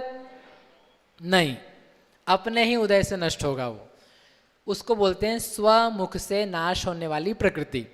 परमुख से मिथ्यात्व कर्म है, मिथ्यात्व कर्म का उदय पहले गुण स्थान में होता है, उसके बाद तो बेचारे का उदय नहीं होता है, केवल एक ही गुण स्थान है उसका, ओनली 1 दिया 14 में से, कितनी अच्छी बात है, 14 गुण स्थान में से केवल एक ही गुण स्थान में मिथ्यात्व का उदय होता है, तो अब उसका नाश होगा, तो नाश क्या पहले गुण स्थान में होता है? नहीं, चौथे, पांचवें, छठे, सातवें में होता है, वहाँ उदय नहीं है, तो उसका जितना सारा द्रव्य है वो उदय में आके नष्ट नहीं होता है, वो कन्वर्ट होके नष्ट होता है, उसको बोलते हैं परमुख से नष्ट होना। आप लोगों की संपत्ति है, धन है, वह स्वमुख से नष्ट होगी कि परमुख से नष्ट होगी? भैया नष्ट ही नहीं होगी हमारी, तो हमने बिल्कुल बैंक की एफडी में ऐसा जमा कर रखा है, लॉकर में रखा है, नो मोर नष्ट, नष्ट नहीं होगी, होगी कि नहीं होगी? अरे सभी होनी है, एक नहीं बचेगा, एक धन का अंश नहीं बचेगा, बच सकता है? नहीं बच सकता है। आपका धन स्वमुख से जाएगा कि परमुख से? परमुख से जाएगा। अक्षय भैया काय से जाएगा? परमुख से। क्यों? भैया मेरी बहन को दूंगा, मेरी बेटी को दूंगा, मेरे लड़के को दूंगा। क्यों जी, किसको दे के जाओगे? सब दे के जाओगे ना, कोई खत्म तो करके नहीं जाओगे खुद से। परमुख से। आपकी जवानी स्वमुख से नष्ट हो रही कि परमुख से नष्ट हो रही है? अब चेंज करना अर्थ है। बोलो भैया, आप लोगों की जवानी है कि नहीं? युवावस्था स्वमुख से नष्ट हो रही कि परमुख से नष्ट हो रही है? आपके हिसाब से स्वमुख से, हमारी नजर से देखोगे सब परमुख से, सारी परमुख से जा रही है। काय वास्ते जा रही परमुख से? आपकी जवानी आपके कुछ काम नहीं आ रही है, सारी काम आ रही है एमएनसी के लिए, सारी काम आ रही है दुकानों के लिए, सारी काम आ रही है खाने पीने के लिए, सारी काम आ रही है पैसा कमाने के लिए। पैसा कौन दे रहा है? एमएनसी दे रही है, मल्टीनेशनल कंपनी दे रही है। आप क्या दे रहे हो उसको? जवानी दे रहे हो। वो बोल रहे हैं तुम मुझे जवानी दो, मैं तुम्हें पैसा दूंगा।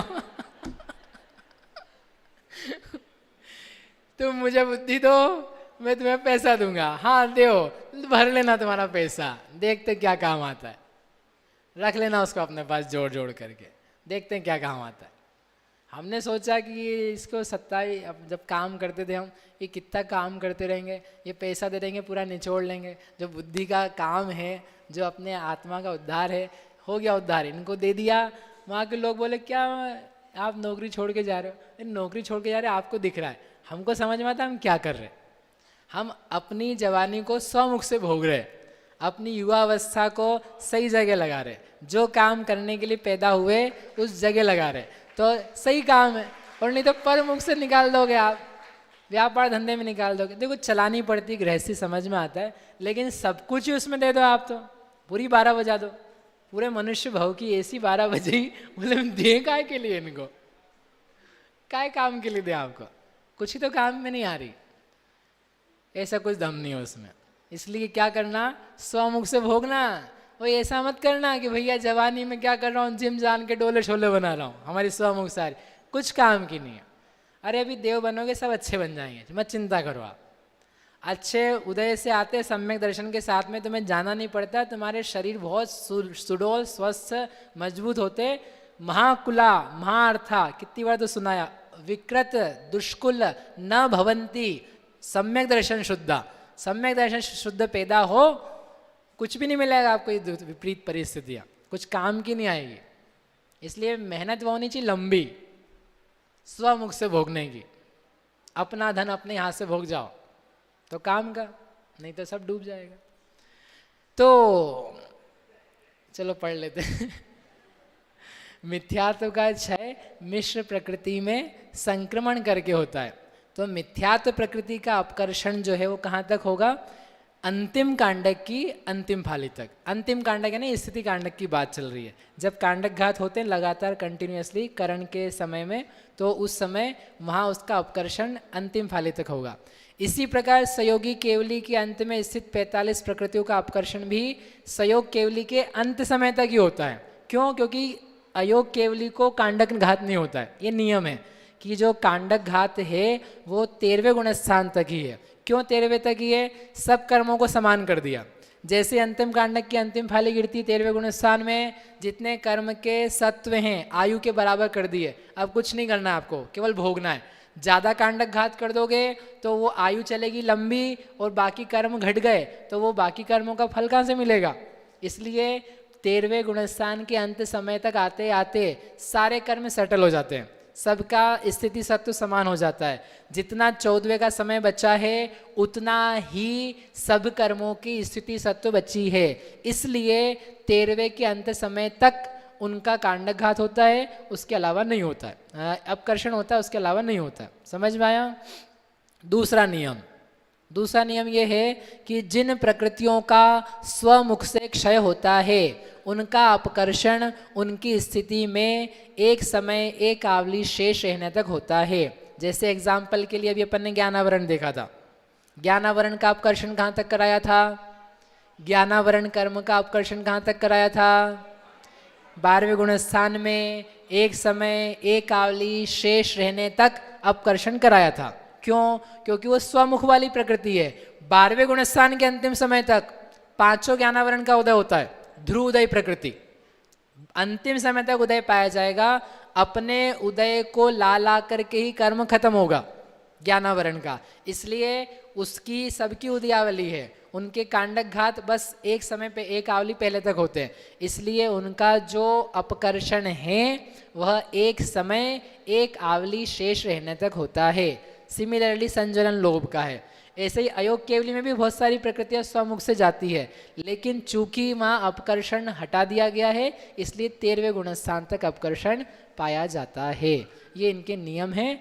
आपको समझ में आए तो ठीक, नहीं भी समझ में आए तो याद रखना ऐसा कुछ पाया जाता है। आगे की गाथा है 4, 4, 7। बस थोड़े से कर्म बचे, थोड़े से कर्मों का नियम बता रहे हैं हम। मिच्छति यशोलसाणम ओवसम सेढ़िम्मि संत मोहते अठ कसायादीनम ओवसम यठाण गोति हवे। अब क्या है कि जो कर्म क्षय हो जाते हैं छपक श्रेणी में, उनका तो हमने अपकर्षण का स्थान बताया आपको कि उनके एक समय एक आवली शेष रहने तक या फिर अंतिम कांडक की अंतिम फालिक तक अपकर्षण होता है। ये जो स्लाइड थी यहाँ पर बताया कि अनिवृत्तिकरण में सत्व विच्छिन्न 16 प्रकृतियाँ, तो उनका कहाँ तक होगा? अंतिम कांडक की अंतिम फाली तक, जो नियम बताया था। जो अनिवृत्तिकरण में जाती प्रकृतियाँ सत्ता से, उनकी भी अंतिम कांडक की अंतिम फाली तक, क्योंकि परमुख से जानने वाली प्रकृतियाँ सब अपना द्रव्य कन्वर्ट कर करके जाती है। इसलिए नियम के अनुसार अंतिम कांडक की अंतिम फाली तक। अब क्या बात है कि ये जो कर्म हैं जो सत्ता से नष्ट हुए हैं, क्या ये कर्म जो 9वें गुणस्थान में नष्ट होते हैं, ये कर्म जो 9वें गुणस्थान में नष्ट होते हैं, कितने लिखे हैं? 36, 20 और 16। मिथ्यात्व को छोड़ देना अभी। 20 और 16 कितने कर्म हैं? 36। कब नष्ट होते हैं? सत्ता से कब जाते हैं? कब जाते हैं? 9वें गुणस्थान में। कहाँ लिखा है 9वां गुणस्थान? अनिवृत्तिकरण, ठीक है, अनिवृत्तिकरण 9वां गुण स्थान है। तो जो कर्म 9वें गुण स्थान में सत्ता से जाते हैं, क्या उनका सत्व आगे के गुण स्थान में पॉसिबल है? फिर से, जो कर्म सत्ता से 9वें गुण स्थान में नष्ट हो जाते हैं, क्या उनका सत्व आगे के गुण स्थान में 10वें में पॉसिबल है? गलत जवाब, गलत जवाब। क्यों गलत जवाब? क्योंकि भैया 10वां गुण स्थान उपशम श्रेणी का, 11वां गुण स्थान उपशम श्रेणी का, वो भी ध्यान में रखोगे कि नहीं रखोगे? 11वें गुण स्थान में कितने कर्म का सत्व हो सकता है? 146। तो 146 में 36 है कि नहीं है? छपक श्रेणी की अपेक्षा से ये अपकर्षण की सीमा बताई है, अब उपशम श्रेणी की अपेक्षा से बताना बाकी है, ठीक है? नहीं तो अभी वापिस से कर्म के नाम आएंगे, आप बोलोगे यहाँ पे किसी को कोई नहीं मेरे को पूछता कि ये गड़बड़ कैसे हुई, बाद में घर जाके लोगों को समझ में आता है यहाँ भी लिखा है यहाँ भी लिखा है, ऐसा कैसे हो गया? तो आपको याद रहे इसलिए बता रहे, आपको कन्फ्यूज़न नहीं हो कि ये जो हमने लिखा है ये छपक श्रेणी की अपेक्षा से लिखा है, ओके? अब जो हम वापस से इन कर्मों को इंट्रोड्यूस कर रहे हैं वो उपशम श्रेणी की अपेक्षा से कर रहे हैं, क्योंकि उपशम श्रेणी में कर्म का नाश नहीं होता है, कर्म दबाए जाते हैं। तो उनकी अपेक्षा से इन्हीं कर्मों का अपकर्षण आगे तक भी पाया जाता है। 8 कषाय जो है अप्रत्याख्यान प्रत्याख्यान, उनका अपकर्षण आगे 10वें गुणस्थान तक भी पाया जाता है। 10वें तक नहीं पाया जाता, 9वें तक ही पाया जाता है, जहाँ जहाँ उसके स्थान है, ठीक है? वो चीज़ इस गाथा में बताई है, गाथा जो अपन ने भी पढ़ी है। मिच्छतीय 16 साणम, मिथ्यात्व आदिक 3, और जो 16 साणम जो 16 कर्म की प्रकृतियां नष्ट हो जाती है, वे उपशम सेढ़िम्मी, उपशम श्रेणी में संत मोहोत्ती, यानी 11वें गुण स्थान तक उनका अपकर्षण होता है। जो प्रकृतियां नष्ट होती थी, यदि ये नष्ट नहीं हुई, उनकी सत्ता बनी हुई है, कहाँ तक बनी हुई है? 11वें गुण स्थान तक, तो वहाँ तक उनका अपकर्षण पाया जाता है। 11वें गुण स्थान में मनुष्य गति आदि का अपकर्षण तो होता ही है, उसके अलावा जो तिर्यंच गति, तिर्यंच गत्तानुपूर्वी, एकेंद्रीय, विकलत्र, जो प्रकृतियाँ उदय योग्य नहीं हैं, उनका भी अपकर्षण कहाँ पाया जाता है? 11वें गुण स्थान में पाया जाता है। क्यों पाया जाता है? क्योंकि अपकर्षण चलता रहता है, वहाँ कर्म का नाश नहीं हुआ है तो पाया जाएगा, वो यहाँ पर लिखा है। उसके अलावा 8 कषाया दीणम, जो 8 कषाय आदिक हैं जिनका उपशांतपना कर दिया जाता है, वहाँ तक उनका अपकर्षण होता है। जब हम उपशम श्रेणी की चर्चा देखेंगे तो जब उपशम श्रेणी में चढ़ा जाता है तो जो कषाय हैं, कषायों को दबाया जाता है। कषायों को दबाने के बाद में एक काम किया जाता है, उसको बोलते हैं उपशांतकरण। कर्म को ऐसी दवा पिलाई जाती है कि वह उदीर्णा के योग्य ना हो जाए। तो जब तक उनको ऐसा नहीं दवा पिलाई है, वहाँ तक उन 8 कषाय, संजुलन, क्रोध, मान, माया आदि, उनका अपकर्षण होता है।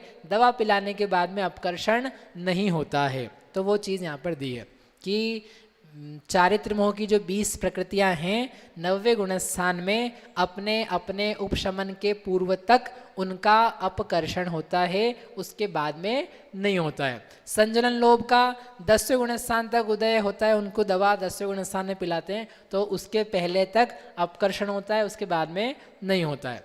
मिथ्यात्व मिश्र सम्यक तो प्रकृति क्षय नहीं करी है यदि, तो 11वें गुणस्थान तक अपकर्षण होता है। कल संक्रमण बताया था, अपकर्षण भी होता है। मिथ्यात्व का अपकर्षण 11वें गुणस्थान तक पॉसिबल है। उदय नहीं होगा, अपकर्षण होगा, उसके पार्टिकल्स ऊपर से नीचे खिसकते रहते हैं। ऐसे ही नरकादिक 16 प्रकृतियां 11वें गुणस्थान तक अपकर्षण होता रहता है। उदय नहीं आता है, अपकर्षण होता है। उदीर्णा नहीं होती है, अपकर्षण होता है। संक्रमण नहीं होता है, अपकर्षण होता है। उत्कर्षण नहीं होता है, अपकर्षण होता है। अपकर्षण इसलिए उसको इतना ज़्यादा समय लग रहा है क्योंकि वो बहुत लंबा है। अलग अलग प्रकृतियों में जहाँ तक वो फैल सकता है वहाँ तक फैलता है। कर्म नीचे आने के लिए, इसका मतलब सीखने वाली बात यह है, कर्म नीचे आने के लिए बहुत रेडी हैं, अपकर्षण होने के लिए तैयार हैं, नष्ट होने के लिए तैयार हैं। तैयारी बस केवल अब किसको करनी है? आपको करनी है। ये इसका मैसेज है। इन्हीं प्रकृतियों का नाश उपशांत कषाय के पूर्व होता है। चूंकि उपशांत मोह में इनका नाश नहीं होता है, इसलिए इन प्रकृतियों का अपकर्षण हमने अलग से फिर से कहा है। कुछ प्रकृतियां और बची है, वो कह करके पूरा करते हैं इसको। अपकर्षण खत्म हो रहा है। लास्ट गाथा है अपकर्षण की। पडमकसायाणं च विसंयोजकम् ओत्ति अयददे सोत्ति निरयतिर्यागाणमुदीरण सत्तोदया सिद्धा। पडम कसायाणाम, अभी तक अनंतानुबंधी का नाम नहीं लिया। अनंतानुबंधी का अपकर्षण कहाँ तक होता है? तो ने कहा विसंयोजकम, जो विसंयोजक होए वहाँ तक उसका अपकर्षण होता है। यानी 7वें गुणस्थान तक विसंयोजना होती है, वहाँ के पहले तक अनंतानुबंधी, वहाँ के पहले तक अनंतानुबंधी का अपकर्षण होता है। तो दिया उन्होंने अयद देशोत्ति। अयद देशोत्ति यानी अयत से लेकर के देश संयम जहाँ जहाँ तक है, ये एक्चुअली आगे के लिए दिया है। विसंयोजक वहाँ तक हुआ। फिर निरय तिर्य आउगाणम, जो नरक और तिर्यंच आयु है उसका जो उदीर्णा है, सत्व है, उदयकरण है, वह देश संयम तक होता है या चौथे गुणस्थान तक होता है। ये अनंतानुबंधी का करके अपन फिर से पीछे आते। अपकर्षण का स्थान, अनंतानुबंधी का अपकर्षण कहाँ तक होता है? जहाँ तक उसका सत्व है। कहाँ तक सत्व है? जब तक उसकी विसंयोजना नहीं हो जाती। विसंयोजना क्या होती है? अनंतानुबंधी को अन्य कर्म की प्रकृति में बदल देना, अप्रत्याख्यान प्रत्याख्यान संजुलन नो कषाय में बदल देना, ऐसा बदल देना कि पूरा का पूरा नष्ट हो जाए, तो उसे बोलते हैं विसंयोजना। तो जब तक अनंतानुबंधी की विसंयोजना नहीं हो जाती, अन्य शब्दों में जब तक अनंतानुबंधी का नाश नहीं हो जाता, वहाँ तक उसका अपकर्षण करण है। चौथा गुणस्थान है, चौथे गुणस्थान में अनंतानुबंधी की सत्ता है कि नहीं है? है। विसंयोजना नहीं करी तो चौथे गुणस्थान में अनंतानुबंधी का सत्व पाया जाता है। बराबर? हाँ तो बोलो। हाँ, तो चौथे गुणस्थान में अनंतानुबंधी का सत्व होने पर क्या उसी का उदय पाया जाता है? चौथे गुणस्थान में क्या अनंतानुबंधी का उदय है कि नहीं है? नहीं है। अगर होता तो पहला दूसरा गुणस्थान हो जाता। ठीक है। तीसरा प्रश्न, चौथे गुणस्थान में अनंतानुबंधी का सत्व है, अनंतानुबंधी का उदय नहीं है, तो क्या उसका अपकर्षण चौथे गुणस्थान में होता है? होता है। क्या होता है? हाँ होता है। अपकर्षण के लिए उदय की कोई जरूरत नहीं है। कहाँ तक होगा? जहाँ तक उसका सत्व है। कहाँ तक सत्व है? 7वें गुणस्थान तक। क्यों सत्व है? कि उसके बाद जब श्रेणी आरोहण होता है, श्रेणी आरोहण के पहले अनंतानुबंधी का विसंयोजन हो जाता है, इसलिए विसंयोजना के स्थान तक अनंतानुबंधी का अपकर्षण है, उसके बाद अपकर्षण नहीं है। समझ में आया? आगे नरकायु नहीं बताई है। नरकायु का अपकर्षण कहाँ तक होगा? नरकायु का अपकर्षण कौन से गुणस्थान तक होगा? चौथे तक। क्यों चौथे तक? 5वें में क्यों नहीं होगा? 5वें ने क्या बिगाड़ा है? कि 5वें में नरकायु का सत्व भी नहीं होता है, सत्व विच्छुत्ति हो जाती चौथे में, इसलिए चौथे तक क्या होता है उसका अपकर्षण। तिर्यंचायु, तिर्यंचायु का अपकर्षण कहाँ तक होगा? 5वें तक। क्यों 5वें तक? उसके आगे के गुणस्थान में तिर्यंचायु का सत्व होता ही नहीं है। अगर तिर्यंचायु का सत्व है तो 5वें के आगे के गुणस्थान ही नहीं होते हैं। नरकायु का सत्व है, चौथे से आगे गुणस्थान ही नहीं होते। ये नियम अपन पढ़ चुके हैं, पढ़ चुके ना पिछली बार। अनंतानुबंधी का 11वें तक सत्व कहाँ है? वो दूसरी मत की अपेक्षा से कहा है। तो जिस मत की अपेक्षा से कहा है तो वहाँ पे जब तक उसका उपशांतकरण हो जाता है वहाँ तक उसकी भी अपकर्षण समझना। और सामान्य रूप से अनंतानुबंधी की विसंयोजना करके ही श्रेणी चढ़ते हैं, तो वहाँ पर 7वें गुणस्थान तक समझना। ठीक है। इस प्रकार से ये अपकर्षण का जो चैप्टर था वो पूरा हो गया। कुछ और बचा क्या? कुछ और बचा क्या? बचा अनंतानुबंधी की विसंयोजना चौथे गुणस्थान में हो सकती है? अनंतानुबंधी की विसंयोजना चौथे में हो सकती, चौथा, पांचवा, छठा, सातवां, 4 ही गुणस्थान है विसंयोजना की। छायक सम्यक्त होने पर विसंयोजना हो जाएगी? नहीं, छायिक सम्यक्त होने पर नहीं, छायिक सम्यक्त तो के पहले होती है, और छायिक सम्यक्त हो चाहे नहीं हो विसंयोजना हो जाती है। छायिक सम्यक्त के बिना भी, यानी छायिक सम्यक्त नहीं करने वाला है तब भी विसंयोजना हो जाती है। ठीक है, चलो आगे पढ़ते हैं।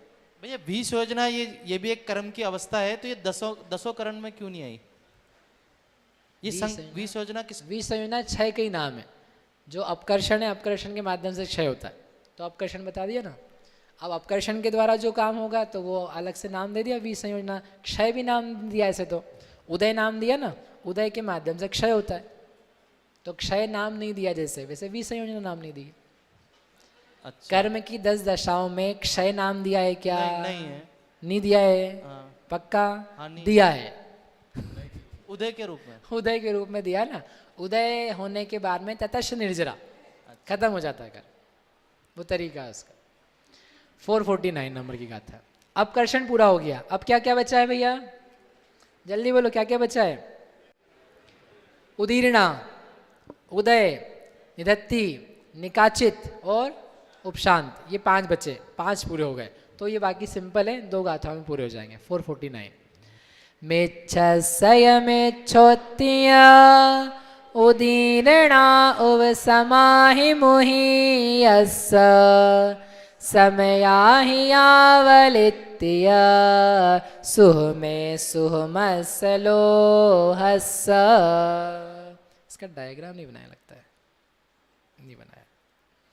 मिच्छस्य मिच्छोत्तीय, मिथ्यात्व की मिथ्यात्व गुणस्थान तक उदीर्णा होती है। कब? उपशम अहिमुह्यस्य, जो उपशम सम्यक्त्व के अभिमुख है, उसके जीव के समय अहिय आवलित्ति, एक समय अधिक एक आवली शेष रहने तक उदीर्णा होती है। और सुहमे, सूक्ष्म सांपराय में सुहमस लोहस, सूक्ष्म लोभ की उदीर्णा होती है। कब? एक समय अधिक एक आवली शेष रहने तक, यानी अंतिम आवली बचती है तब उदीर्णा नहीं होती है। ये 2 कर्मों को अलग से याद किया, और बाकी शेष कर्मों की उदीर्णा के जो नियम हैं वो आपको उदीर्णा विच्छुत्ति में बता चुके थे। ये 2 कर्म स्पेशल चल रहे थे, तो उनकी उदीर्णा जहाँ जहाँ ऐसे कर्म है वहाँ तक उसकी उदीर्णा पाई जाती है। मिथ्यात्व कर्म है, मिथ्यात्व कर्म का उदय है। कब तक उदय होता है मिथ्यात्व कर्म का? मिथ्यात्व कर्म का उदय कब तक होता है?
हेलो, आ गया? अच्छा ठीक, छोड़ो।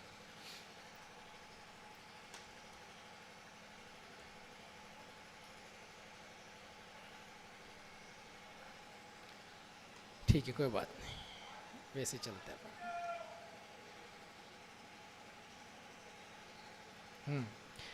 हाँ, क्या पूछ रहा था मैं? मिथ्यात्व कर्म का उदय कहाँ तक होता है? मिथ्यात्व गुणस्थान में होता है, पहले गुणस्थान में। कब तक उदय होता है मिथ्यात्व गुणस्थान में? अंतिम समय तक, अंतिम समय तक उदय होता है। जब जब उदय होता है तब तब उदीर्णा होती है, सामान्य नियम है। यदि उदय हो रहा है तो उदीर्णा भी होती है, ठीक है। अब लेकिन यहाँ पर मिथ्यात्व कर्म की उदीर्णा के लिए थोड़ा सा शॉर्ट करते हैं कि प्रथमोपशम सम्यक्त होता है। पहले गुणस्थान से कहाँ जा रहे हैं? चौथे गुणस्थान में जा रहे हैं। पहले गुणस्थान से चौथे में, पहले से पांचवें में, पहले से सातवें में, कहीं भी गमन हो सकता है, तो वहाँ पर जा रहे हैं। तो प्रथमोपशम सम्यक्त्व की प्राप्ति होती है। प्रथमोपशम सम्यक्त्व की प्राप्ति में अंतरकरण किया जाता है। शब्द याद आया आपको? अंतरकरण में गैप बनाई जाती है। वर्तमान समय से लेकर के अंतर मुहूर्त तक का जो समय है उसको बोलते हैं प्रथम स्थिति। उसके ऊपर गैप बनाई, गैप बनाने के ऊपर मिथ्यात्व कर्म का सत्व अभी भी मौजूद है। ठीक है, प्रथम स्थिति, अंतरायाम और द्वितीय स्थिति, ऐसी दशा पाई जाती है। मुझे पिक्चर नहीं दिख रहा है, मैं आपको नहीं तो बाद में बता दूंगा, लेकिन आप सुन लो अभी। ऐसी दशा पाई जाती है। प्रथम स्थिति जैसे ही फिनिश होगी उसके ऊपर मिथ्यात्व कर्म के निषेध पाए नहीं जा रहे हैं, तो जैसे ही जब जीव वहाँ पहुँचेगा उस समय के ऊपर तो क्या हो जाएगा, सम्यक्त्व की उपलब्धि होगी, मिथ्यात्व कर्म का उदय नहीं पाया जाता है। उसके पहले समय तक मिथ्यात्व कर्म का उदय पाया जा रहा है, तो वहाँ तक मिथ्यात्व गुणस्थान है, मिथ्यात्व का उदय है। ठीक है, अब क्या है कि उदीर्णा जो है वो अंतिम समय तक नहीं होती। प्रथमोपशम सम्यक तो जब प्राप्त करने जाते हैं तब उसकी उदीर्णा थोड़े समय पहले बंद हो जाती है। लास्ट की एक आवली जब बचती है प्रथमोपशम सम्यक तो करने के लिए, जब प्रथम स्थिति आती है तो उस प्रथम स्थिति में अंतरायाम के नीचे जब एक लास्ट आवली बचती है, अविरल भैया क्या बचती है, एक आवली बचती है, तो उस एक आवली के बचने पर उदीर्णा नहीं होती है। क्यों नहीं होती उदीर्णा? एक आवली के बचने पर उदीर्णा क्यों नहीं होती है? क्योंकि अब वो अंतिम उदयावली बची है, इसके ऊपर गैप है, उसके ऊपर यद्यपि मिथ्यात्व कर्म है, लेकिन जितना मिथ्यात्व कर्म है अंतरायाम के ऊपर उन सबको दवा पिलाई जा चुकी है। दवा पिला दी यानी उनको उपशांत कर दिया है, उदीर्णा के अयोग्य बना दिया है, वे कर्म खिसक करके नीचे ना आए इस प्रकार के उनके ऊपर लेप कर दिया है। तो जो द्वितीय स्थिति का कर्म है वह तो नीचे आ नहीं सकता है, बीच में कोई कर्म है नहीं, और आपके पास बची अकेली एक आवली, तो एक आवली बचने पर उदीर्णा नहीं होती है। कौन से कर्म की? मिथ्यात्व कर्म की। जहाँ जहाँ अंतरकरण किया जाता है वहाँ पर इस प्रकार की दशा बन जाती है। इसलिए आचार्य भगवान ने अलग से कॉल आउट किया, प्रथमोपशम सम्यक तो करते समय जो मिथ्यात्व कर्म है उसकी उदीर्णा अंतिम आवली में नहीं होती है, उसके पहले एक समय अधिक एक आवली जब तक शेष है वहाँ पर उसकी उदीर्णा पाई जाती है। कहाँ से उदीर्णा पाई जाएगी? एक जो निषेक है उद्यावली के ऊपर उसमें से उदीर्णा हो जाएगी, और बाकी जब अगला समय आएगा उद्यावली बन गया वो निषेक भी, तो उद्यावली की उद्यावली में उदीर्णा नहीं पाई जाती है। तो इस प्रकार से यहाँ पर ये नियम दिया है, उपशम सम्यक्त्व के सन्मुख जब मिथ्या दृष्टि जीव है अनिवृत्तिकरण में एक आवली एक समय शेष रहता है, वहाँ तक उदीर्णा है, उसके बाद उदीर्णा नहीं है। सूक्ष्म लोभ का भी यही हाल है। 10वां गुणस्थान है, 10वें गुणस्थान में एक आवली बची लास्ट, उसके ऊपर कर्म ही नहीं है, कर्म ही खत्म हो गया, तो अब क्या करोगे? उदीर्णा के लिए जगह कहाँ से लाओगे, निषेक कहाँ से लाओगे? तो वहाँ पर भी उदीर्णा नहीं पाई जाती है। एक समय अधिक जब तक रहता है एक आवली में तब तक उदीर्णा पाई जाती है। इस प्रकार से जिस इन दो को छोड़ दो, बाकी जो कर्म हैं जहाँ जहाँ उदय होता है वहाँ वहाँ उदीर्णा पाई जाती है।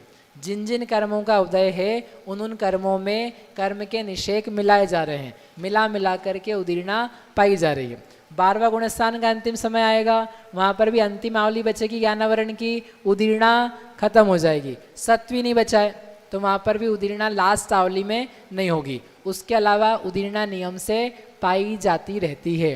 जब ये नियम बता रहे ना कि यहाँ तक पाई जाती है, इसका मतलब ये है कि बाकी सब समयों में चलता रहता है, कर्म की उदीर्णा होती रहती है। मनुष्य आयु है, मनुष्य आयु की उदीर्णा मनुष्यों को होती कि नहीं होती है? होती है। कब होती है? आप लोग मनुष्य हो, ठीक है, मनुष्य आयु का उदय चल रहा है कि नहीं? अरे चल रहा है कि नहीं चल रहा है? चल रहा है। तो अभी हमने अपकर्षण का प्रश्न पूछा था थोड़ी देर पहले कि आपको मनुष्य आयु का अपकर्षण हो रहा है क्या? तो क्या बोला था? हो रहा है। अब दूसरा प्रश्न है, क्या मनुष्य आयु की उदीर्णा आप लोगों को हो रही है? क्या मनुष्य आयु की उदीर्णा हो रही है? हो रही है। तो फिर हमारे कर्म घटते जा रहे हैं, हमारी आयु घट रही है। आयु नहीं घट रही है, आयु नहीं घट रही है। मनुष्य आयु की उदीर्णा होने पर भी आपकी आयु घट नहीं रही है। क्यों नहीं घट रही है? क्यों नहीं घट रही है? क्यों नहीं घट रही है? क्योंकि स्थिति घात नहीं हो रहा है, कदली घात नहीं हो रहा है। जहां कदली घात होता है, स्थिति घात होता है, कांडक घात होता है, वहां पर स्थिति घटती है। बाकी तो थोड़े थोड़े से पार्टिकल्स क्या हैं, ऊपर से नीचे खिसकते रहो, अपकर्षण चलने दो, उदीर्णा चलने दो, चलता रहता है। तो ये उदय उदीर्णा को हम चूंकि पहले बता चुके हैं, इसलिए वापस से नहीं बता रहे हैं। इसके नियम पहले ही उदय उदीर्णा के प्रकरण में बताए जा चुके हैं। इस प्रकार से उदय भी हो गया, उदीर्णा भी हो गई। उदय के नियम सब बता चुके हैं उदय स्थान में। तो वो आप टेबल देख लो, आपके पास टेबल है पीछे बनी हुई, वहां पर आप देख सकते हो किस प्रकृति का उदय कहाँ कहाँ तक होता है। ठीक है, हम यहाँ दोहरा नहीं रहे। उदीर्णा की विच्छुत्ति भी पहले ही बता चुके हैं, कहाँ कहाँ तक उदीर्णा होती है, वो सब भी हो गया। अभी फिर से आएगा, अभी अपन पांचवा अधिकार चालू करेंगे, वहाँ फिर से आएगा, वहाँ आपको डायग्राम से बता देंगे, अच्छे से उड़ा जाएगा। अब बच्चे आपके लास्ट में क्या हैं? 3 चीजें। अंतिम गाथा है 450 नंबर की। इसमें निधत्ति, निकाचित, उपशामना उनको बता रहे हैं। उदये संकमम उदये चौसुविदादुम कमेणो सक्कम ओवसंतम चणिधत्तिम निकाचितम तम अपोवोत्ति। उदये, ये फिर से परिभाषा भी है यहाँ पर। उदये उदय में, संकमम उदये संक्रमण में और उदय में, चौसुवी चारों में, दादुम यानी देने के लिए, णो सक्कम शक्य नहीं है उसे उपशांत, निधत्ति, निकाचित, कमेण यानी क्रम से कहते हैं। कहाँ तक होते हैं? अपूर्वोत्ति, अपूर्व करण तक होते हैं। अर्थात ये जो 3 प्रकार की दशाएं हैं, उदीर्णा संभव नहीं है उसे उपशांत कहते हैं, उदीर्णा संक्रमण संभव नहीं है उसे निधत्ति कहते हैं, चारों ही कर्म की दशाएं संभव नहीं है जिस पार्टिकल में उसे निकाचित कहते हैं। अब ये कहाँ तक पाए जाते हैं? अपूर्व करण तक, यानी पाए ही जाते हैं। आप लोगों को ऐसा लगता है कोई ने निधत्ति कर्म बांधा, कोई ने निकाचित बांधा, वो कह रहे बेटा भूल में हो। 8वें गुणस्थान तक हर जीव के पास होते हैं, हर जीव के पास निधत्ति है, हर जीव के पास निकाचित है, हर जीव के पास उपशांत है। लेकिन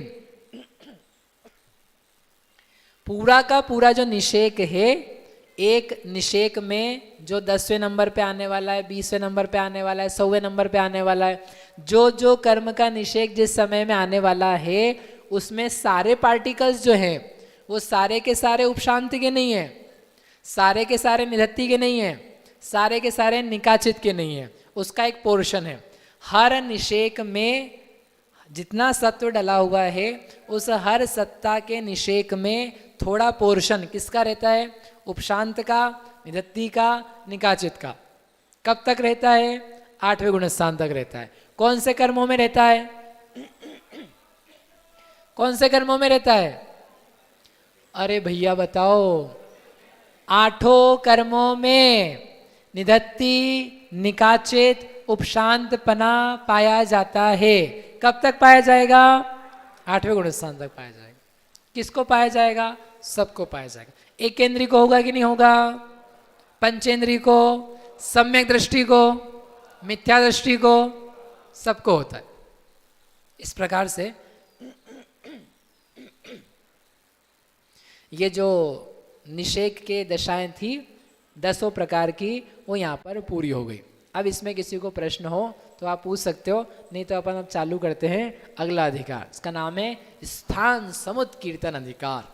स्थानों का समुत्कीर्तन करेंगे, जो इस शिविर का मुख्य विषय है, वो अपने को प्रारंभ करना है। भैया अपकर्षण में स्थिति और अनुभाग कुछ भी चीज कम नहीं हो रही, बस परमाणु अपन नीचे वाले समय में लेके आ रहे। स्थिति घट रही ना, जो परमाणु नीचे आ रहे हैं, हाँ। उन परमाणुओं की स्थिति घट रही है, पूरा सत्व नहीं घट रहा है, लेकिन जो परमाणु नीचे आए हैं उन परमाणुओं का स्थिति कम हो रही है। अपकर्षण कहते हैं स्थिति घटने को। लेकिन जो ऊपर के परमाणु बच रहे हैं तो बच रहे दो उनको, तो फायदा क्या हो रहा है उससे? फायदा कर्म पतला हो रहा है, कर्म जो है पतला होता जा रहा है। ऊपर के परमाणु नीचे आ रहे हैं तो वहाँ पर परमाणु कम होते जा रहे हैं। दीवार आप जब तोड़नी है तो क्या करोगे, सीधे मुक्का मारो, टूट जाएगी क्या? नहीं टूटेगी। तो क्या करोगे, छीलोगे, दीवार को छीलते हैं, छील छील छील करके प्लास्टर निकाला, रंग निकाला, थोड़ी ईंट निकाली, फिर एक धक्का लगाया तो क्या होता है, टूट जाती है। ऐसे धक्का लगाओगे कि टूटेगी क्या? नहीं टूटेगी। तो अपकर्षण करके, गुण श्रेणी निर्जरा करके क्या किया, कर्म बारीक किया, पतला किया, जल्दी उसको लेकर के खत्म किया, नष्ट करने लायक बनाया उसको। अपकर्षण की परिभाषा में पहले आपने स्थिति और अनुभाग दोनों का घटना बताया था, और अभी यहाँ सिर्फ स्थिति का ही घटना। स्थिति घटे तो भी अपकर्षण है, अनुभाग घटे तो भी अपकर्षण है, स्थिति अनुभाग दोनों घटे तो भी अपकर्षण है। यहाँ जो 6 देश में एक समय एकावली पर्यंत या एक अंतिम फाली पर्यंत, तो फाली भी उसमें काउंट होगी और समय भी काउंट होगा उसमें। किसमें? जब अपन अपकर्षण का स्थान देखते हैं तो एक समय एक आवली शेष रहने तक अपकर्षण होता है। तो एक समय भी काउंट होगा, मतलब एक समय में भी अपकर्षण होगा, फिर आवली में नहीं होगा अपकर्षण। लास्ट आवली में नहीं होगा, उसके पहले तक होगा। तो एक समय भी काउंट होगा। तब तो लिखा ना एक समय, क्योंकि वो समय चाहिए आपको। उदयावली के ऊपर एक निषेक चाहिए जिसमें आकर के सारे परमाणु मिले। उदयावली और एक समय के ऊपर का जो सत्व है वो सब खिंचाएगा नीचे, वो खींच खींच के कहाँ जाएगा, कुछ उदयावली में, लेकिन वो उदीर्णा कहलाएगी। हम तो अपकर्षण की बात कर रहे हैं, तो एक निषेक ऊपर चाहिए आपको, इसलिए एक समय एक आवली रखी है, वहां तक अपकर्षण है। ऐसे ही फाली भी काउंट होगी उसमें, अंतिम कांडक की अंतिम फाली, जब जो परमुख से नष्ट होने वाली जो प्रकृतियां हैं, उसमें अंतिम कांडक की अंतिम फाली में जाकर ही खत्म हो जाएगा। उसके बाद तो बचेगा ही नहीं, वो नष्ट ही हो जाता है भैया। हाँ, सम्यक तो स्वमुख वाली प्रकृति है ना, तो फिर वो सम्यक तो स्वमुख वाली तो अंतिम कांडक की अंतिम फाली तक क्यों लिया है फिर उसको हमने? काय में हमने जब लिया उसको शपथ श्रेणी के टाइम पे नष्ट करने में, तो हमने उसको अंतिम कांडक के अंतिम फाली तक लिखा है ना, ये सेकंड वाले कॉलम में। तो सम्यक तो स्वमुख वाली है ना? सम्यक तो स्वमुख वाली है ना, प्रकृति स्वमुख से नष्ट होती है, तो लेकिन वो बिना स्वमुख के मिथ्यात्व के में उद्वेलित होके भी नष्ट होती है। मिथ्यात्व में उद्वेलना होती है ना, वहां भी नष्ट होती है, 2 जगह से नष्ट होती है। तो जहां तक उसका मैक्सिमम स्थान है वहां तक बताया, परमुख से भी नष्ट होती है। तो उद्वेलना में हम उसको अंतिम कांडक के अंतिम फालिक तक लेंगे, और यदि जब इधर जा रहे हैं सम्यक तो नष्ट ही हो रहा है पूरा, तब तो वो 6 देश वाला जो अपना है एक आवली एक समय तक ही होगा। वो 6 सम्यक तुम्हें देखना पड़ेगा कि वो जब कृतकृत्य वेदक हो जाता है तो कृतकृत्य वेदक में अपकर्षण भी नहीं होता है, तो समय ज़्यादा बचता है। तो हमने आपको ज़्यादा मैक्सिमम टाइम तक जहाँ तक अपकर्षण हो सकता है वहाँ तक बताया, तो वो मैक्सिमाइज करने के लिए वहाँ तक लेके गए कि अंतिम कांडक की अंतिम फाली, तो उद्वेलना के समय अच्छी हो जाएगी। बाकी तो सत्व ज़्यादा बचेगा उसका अंतर मुहूर्त का, कृतकृत्य वेदक काल का, ठीक है। वहाँ पर अपकर्षण नहीं होता है, देखना होगा, एक बार देख के बताएं। उदीर्णा में अब आपको क्या काम करके लाना है कि 10 करण अपन ने पढ़ लिए पूरे, तो 10 करण पढ़ करके हमें क्या लाभ हुआ, कुछ हुआ कि नहीं हुआ? अरे आपकी बुद्धि का उत्कर्षण हुआ कि नहीं हुआ? बुद्धि में संक्रमण हुआ कि नहीं हुआ? नहीं हुआ बुद्धि में संक्रमण।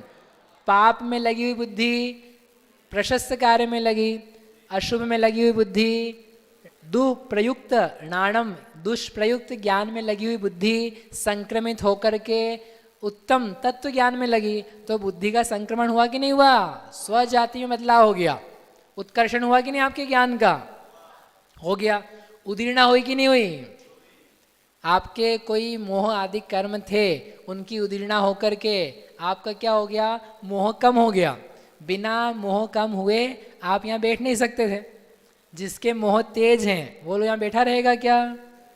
यदि आप मंदिर आ रहे हो बिना मोह घटाए तो आ ही नहीं सकते हो, बिना कषाय कम किए आ ही नहीं सकते हो। बेमन के भी आओगे, बिना मन से भी आओगे, तब भी आपको कषाय तो घटानी ही पड़ेगी, नहीं तो आपके कदम ही नहीं उठेंगे, आपको जबरदस्ती भी नहीं लाया जा सकता है। तो आप लोग यहाँ बैठ कर के आपने 10 कारण पूरे सुन लिए, तो आपको ये देखना है कि आपको क्या लाभ हुआ है, ठीक है? समझ में आ गया? लिख करके लाना है कॉपी में, हो कॉपियाँ आपको केवल ऐसे ही नहीं दी है घर ले जाने के लिए। अब ये पहला कल एक होमवर्क दिया था दिन में, अब ये दूसरा है। आपको 10 करण पढ़ के क्या लाभ हुआ ये लिख करके लाना है। फिर अपन यहाँ पे डिस्कस करेंगे। चलिए अब अपन चलते हैं पंडित जी एक प्रश्न, 5वें अधिकार की तरफ। बोलिए। उदीर्ण जो उदीर्णा में है उसमें भी कर्म के निषेकों का उदयावली नहीं रहता है और उपशांत में भी नहीं रहता है। नहीं समझ में आया। उपशांत में भी उदीर्णा नहीं होता है। उपशांत में उदीर्णा के अयोग्य हैं जो पार्टिकल, वो उपशांत कहलाते हैं। ठीक है, अब बोलो। अपकर्षण हुआ उसमें भी वो उदयावली में नहीं आए हैं, तो फिर उपशांत और अपकर्षण किया है यानी वो अपकर्षण करा करके हमने कर्म नहीं चलाए हैं।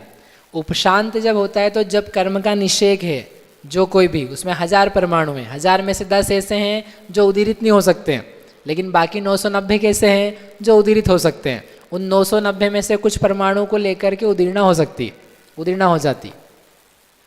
990 जो पार्टिकल्स हैं उनमें उदीर्णा की शक्ति रहती है। तो अपकर्षण में भी वही रहता है, वो लोग नीचे नहीं आ पाते, निषेक जब आएंगे तो उनकी भी उदीर्णा हो ही जाती है। तो उपशांत और अपकर्षण में क्या डिफरेंस है? अपकर्षण जिनका किया है ना वो उदीर्णा के योग्य परमाणु हैं, करेक्ट, वो हो नहीं रही उनकी उदीर्णा, नहीं हो रही है इसका मतलब वो अयोग्य है ऐसा नहीं है। आप भगवान नहीं बन रहे इसका मतलब भगवान बनने की शक्ति नहीं, ऐसा नहीं है। भगवान तो बन सकते हो, अभव्य हो आप, तो एक वो दशा है, और एक अभव्य है। भगवान बनने की उसके पास योग्यता का ही अभाव है। तो ऐसे उपशांत हैं, तो उपशांत में उदीर्णा की योग्यता का ही अभाव है, हो ही नहीं सकती है। अपकर्षण है तो अपकर्षण किया, उदीर्णा नहीं करी, लेकिन उन परमाणुओं में उदीर्णा की योग्यता है, तो वो हो नहीं रही। क्यों नहीं हो रही? नहीं हो रही उनकी तात्समय की योग्यता इस प्रकार की नहीं है कि वो उदीरित हो जाए। ठीक है, बाकी जो प्रश्न है आप होल्ड करो। और समय अपने पास बचा है, आज तो वैसे भी लकी डे है। अरे आपका लकी डे, लेकिन आप चिंता मत करो, हमको 9:30 पे छोड़ दूंगा। अपन चालू कर लेते हैं, ये 5वां अधिकार है, 5वें अधिकार को चालू करते हैं। इसका नाम है स्थान समुत्कीर्तन अधिकार। इसमें स्थानों का ही वर्णन होगा। समय सार जी की गाथा है, गाथा नंबर है 53 होगी। 53 गाथा को समझने के लिए आपको पूरा चैप्टर समझने की जरूरत है। उसमें ये लिखा है, जीवस्य नत्थि केई जोगट ठाणा, ये बंद ठाणा हुआ, नेवय उदियट ठाणा मग्गणट ठाणया केई। तो मग्गणट ठाणया केई नहीं है जीव के मार्गणा स्थान, ये समझने के लिए आपको गोमट सार पूरा जीवकांड पढ़ना पड़ेगा, तो आपको गाथा समझ में आएगी। और बाकी का जो स्थांजा है योगठान, तो योग स्थान को करने के लिए पिछले शिविर में आने की जरूरत थी, तो आप आ गए थे जो लोग, उनको समझ में आ गया। 2 स्थांजा अभी भी बचे, उदयट ठाणा, बंदट ठाणा, और एक पद जो आचार्य भगवान ने नहीं दिया, सत्तट ठाणा, सत्व का स्थान। बंध का स्थान, उदय का स्थान, सत्व का स्थान, ये कुछ भी जीव के नहीं है। तो क्या नहीं है जीव का, वो समझने के लिए पहले बताएं तो सही आपको कि ये चीज होती है और ये जीव की नहीं है। बिना जाने निषेध कैसे करोगे? पहले जानना ही पड़ेगा ना। तो यदि आपको समय सार जी की 53-54वीं गाथा को समझना है तो उसके लिए जीवकांड, कर्मकांड और लब्धिसार पढ़ना पड़ेगा। क्योंकि 54वीं गाथा में ये लिखा है, नोठिनि बंदट ठाणा जीवसण संकलेश ठाणा वा णेवय उदय ठाण णेव विसुहित ठाणा न संयमन लब्धि ठाणा वा। तो संयम लब्धि के स्थान, संकलेश के स्थान, विशुद्धि के स्थान, वो सारे कहाँ आएंगे? वो लब्धिसार में आएंगे। तो वो करने के लिए आपको क्या करना पड़ेगा? लब्धिसार पढ़ना पड़ेगा। अब बताओ, बिना लब्धिसार पढ़े समय सार कैसे समझोगे? बिना कर्मकांड पढ़े आप समय सार कैसे समझोगे? वहाँ कहेंगे कि 13 गुणस्थान जो है जीव का स्वरूप नहीं है, 13 ही क्यों बोले, 14 क्यों नहीं बोले? वो समझने के लिए आपको कहाँ आना पड़ेगा? जीव कांड में आना पड़ेगा, कर्मकांड में आना पड़ेगा, लब्धिसार में आना पड़ेगा। इसलिए 3 ग्रंथ हैं, हाँ 3 ग्रंथ हैं, वो पढ़ ही लेना चाहिए। उसके बिना आपको समय सार, प्रवचन सार जैसा वो बताना चाहते हैं वैसा आ जाए, असंभव, आ ही नहीं सकता है। भी बंदी स्थान नहीं आता है तो आपको समझेगा क्या? उदय स्थान नहीं आता समझेगा क्या? तो ये पूरा जो अधिकार है सिंपलेस्ट वर्जन, सबसे सरल का अधिकार, इससे सरल अधिकार ही नहीं लिखा है। ये जो अधिकार है ना 5वां, अभी तक थोड़ा कठिन लग रहा होगा आपको, अपकर्षण, गुणस्थान, ये वे ऊपर नीचे, सबसे सरल अधिकार है जो अब आ रहा है, उसके लिए आपको थोड़ी सी बस मेहनत करनी है। तो अब मैं चालू करूं उसके बजाय मैं आपको बताता हूं आपको काम क्या करके लाना है। काम ही करके लाना है आपको। आपके पास टेबल बनी हुई है पीछे, बंध की और उदय की, ठीक है? निकालो बंध उदय की टेबल। मिली आपको बंध विच्छुत्ति उदय विच्छुत्ति? आपको same to same table copy करनी है आपकी कॉपी में, ठीक है? देख देख के निकालनी है। काम ये करना है आपको 4 कॉलम बनाने हैं। जो गुणस्थान लिखा हुआ है ना, गुणस्थान का कॉलम तो वैसा का वैसा ही, प्रकृतियों की विच्छुत्तियों की संख्या लिखी हुई है वो भी वैसी की वैसी, 2 कॉलम तो वैसे ही। उसके अलावा आपको 4 कॉलम और लिखने हैं। क्या करना है उसमें? जो प्रकृतियां इकट्ठी लिखी हुई है, जो प्रकृतियां इकट्ठी लिखी है, जैसे बंध विच्छुत्ति वाला जो टेबल है उसमें पहले कॉलम, 3rd कॉलम में क्या लिखा है? 16 कर्म के नाम लिखे लिखें। मिले आपको? बढ़िया। अब आपको ये काम करना है, 4 कॉलम बनाने हैं। एक कॉलम में यदि उस 16 में दर्शनावरण कर्म की प्रकृति है उसको लिखना है अलग से। यदि मोहनी की प्रकृति है उसको अलग से लिखना है। नाम कर्म की प्रकृति है उसको अलग से लिखना है। और बाकी जो बचा वो 4थे कॉलम में, ठीक है? 3 ही कर्म के लिए लिखना है आपको अलग करके। कौन कौन सा कर्म? दर्शनावरण कर्म, मोहनीय कर्म, नाम कर्म, और बाकी जो बचा वो फुर्सत में लास्ट में, ठीक है? Nothing more. वो आपको देख देख के करना है। तो आपको दर्शनावरण कर्म अलग बाइफरकेट हो जाएगा कि वो कौन कौन से कर्म कब जा रहे हैं। नाम कर्म अलग हो जाएगा आपको, नाम कर्म की ये प्रकृतियां कब जा रही है। और मोहनी कर्म के वो जो कर्म है वो कब कब जा रहे हैं, ठीक है? ये बंध में करना है। सेम क्या करना है? उदय में करना है। उदय में भी आपको उतने ही कॉलम्स बनाने हैं। पहला गुणस्थान का कॉलम, दूसरा विच्छुत्ति की संख्या जो सेम रहेगी, कॉपी पेस्ट, कोई चेंज नहीं है उसमें, वो वैसा का वैसा। चौथा 4 कॉलम आगे बनाने, एक दर्शनावरण का, एक मोहनी का, एक नाम कर्म का, और एक शेष बचे कर्म का। कर लेंगे इतना आप लोग काम? शाम तक करके लाना है। 3 से 5 का नहीं, कब से? 12 से 3 का आपको भरपूर समय मिलेगा, आप उसमें करके लाना। तो जो अपन स्थान पढ़ने वाले हैं वो स्थान आपको पूरे अच्छे समझ में आएंगे। कॉपी में रहेंगे, आपका परिचय हो जाएगा, शब्द का परिचय हो जाएगा। तो बंध स्थान कैसे चेंज होते हैं, कैसे घटते हैं, कैसे बढ़ते हैं, कब घटते बढ़ते हैं, वो सब आएगा, ठीक है? उसी के साथ में गुणस्थानों में जो गमनागमन है वो अपन शाम के समय पहले करेंगे, क्योंकि उसके कारण से ही फिर आगे आगे की दशाएं समझ में आएगी। तो वो आगे की गाथाओं में वो पहले ही कर लेंगे। अब चूंकि अपन ने ग्रंथ का अधिकार निकाला है तो मंगलाचरण तो पढ़ ही लेना चाहिए। हाँ शेयर कर रहा हूँ। मंगलाचरण पढ़ के ये पूरा कर लेंगे।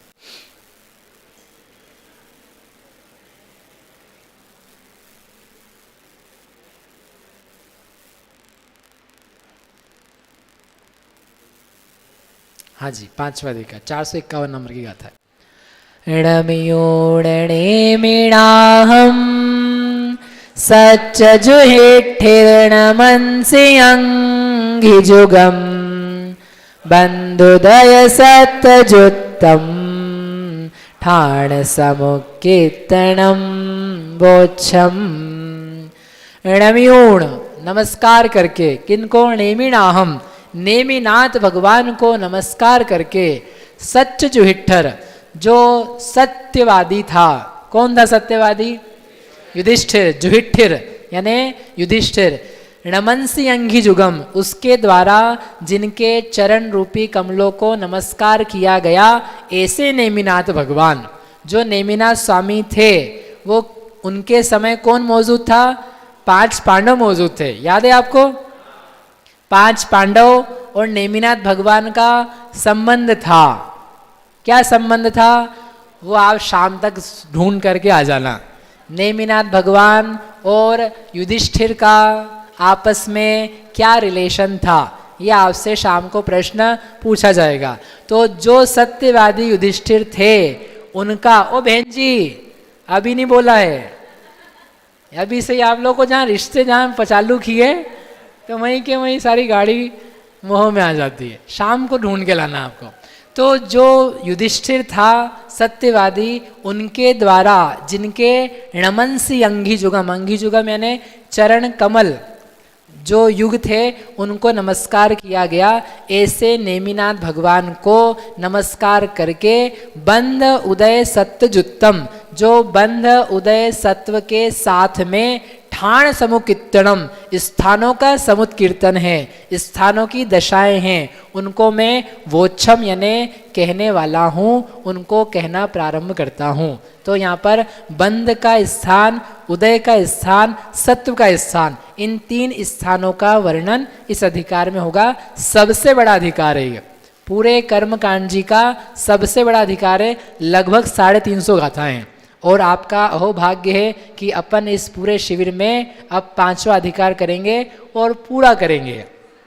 कितनी गाथाएं करेंगे? 350 गाथाएं करके आओगे कि नहीं आओगे? इसमें बहुत सारा होमवर्क है, अपन दिन में भी होमवर्क करेंगे समय आने पर, तो वो ग्रंथ जो है यहाँ पर पूरा हो जाएगा। नहीं होगा तो आप चिंता मत करो, हम है ना। इस प्रकार से यहीं तक करते हैं। आगे की चर्चा दिन में जो होगा 5वें अधिकार का नाम कर्म के बंद स्थान, वो चालू हो जाएंगे। शाम के समय 7:30 बजे कक्षा रहती है। दिन की क्लास को थोड़ा सा हमने 15 मिनट पहले शिफ्ट कर रहे हैं, क्योंकि फिर भोजन के लिए देर हो जाती है। 4:45 बजे से 4:45 बजे तक कक्षा रहेगी, ताकि आप समय से वहाँ पर पहुँच जाओ। शाम को यहाँ पर पाठशाला चलती है नसिया जी में, प्रतिदिन ही चलती है। स्वाति जी पाटनी है और उनके साथी हैं, वो सब अच्छे से पढ़ाते हैं। तो आपके जिनके बच्चे हैं तो आप शाम को उनको लेकर के आओ, तो वो पाठशाला में भाग ले सकते हैं। आप लोग यहाँ पर क्लास का लाभ ले सकते हो। तो वो कक्षा रहेगी 7:15 से 8:15, जो पाठशाला रहती है यहीं पर प्रांगण में, उसमें आप आएँ यानी बच्चों को लेकर के आएँ। शाम के समय 7:30 बजे, दिन के समय 2:45 बजे कक्षा रहेगी। अभी जिनवाणी स्तुति। मिथ्या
जय। किसी को प्रश्न है कोई? मिथ्यात्व और हाँ भैया, हाँ। मिथ्यात्व और सूक्ष्म लोप का जो उदीर्णा का काल बताया, जो अंत में उदीर्णा होती है, तो 10वें गुण स्थान में सूक्ष्म लोप की उदीर्णा होती है या पहले ही रुक जाती है? 10वें गुण स्थान में होती है ना। 10वें गुण स्थान में एक समय एक आवली शेष रहने तक उदीर्णा होती है। जघन्य उदीर्णा बस वो एक निषेक की होती है, माँ तक उदीर्णा का स्थान है। उपशम श्रेणी में भी होती है, छपक श्रेणी में भी होती है। तो मतलब 11वें गुण स्थान में एक आवली एक समय शेष रहने तक ऐसे लेंगे या नहीं? 10वां है ना। 10वें गुण स्थान में जो समय है, एक समय एक आवली शेष रहने तक उदीर्णा है। लास्ट की आवली बचेगी, उदीर्णा बंद हो जाएगी। अभी वापस बताएंगे, 5वां अधिकार आएगा ना, इसमें उदीर्णा के स्थान है, शुरू में ही है, शाम को ही आएगा, वो शाम को समझा देंगे। पंडित जी, ध्रुव बंधी और निरंतर बंधी में क्या डिफरेंस है? ध्रुव बंधी तो निरंतर बंधती ही है, इररिस्पेक्टिव ऑफ योर गुणस्थान, सॉरी टाइम। गुणस्थान में जब तक विच्छुत्ति नहीं हो जाती है तब तक वो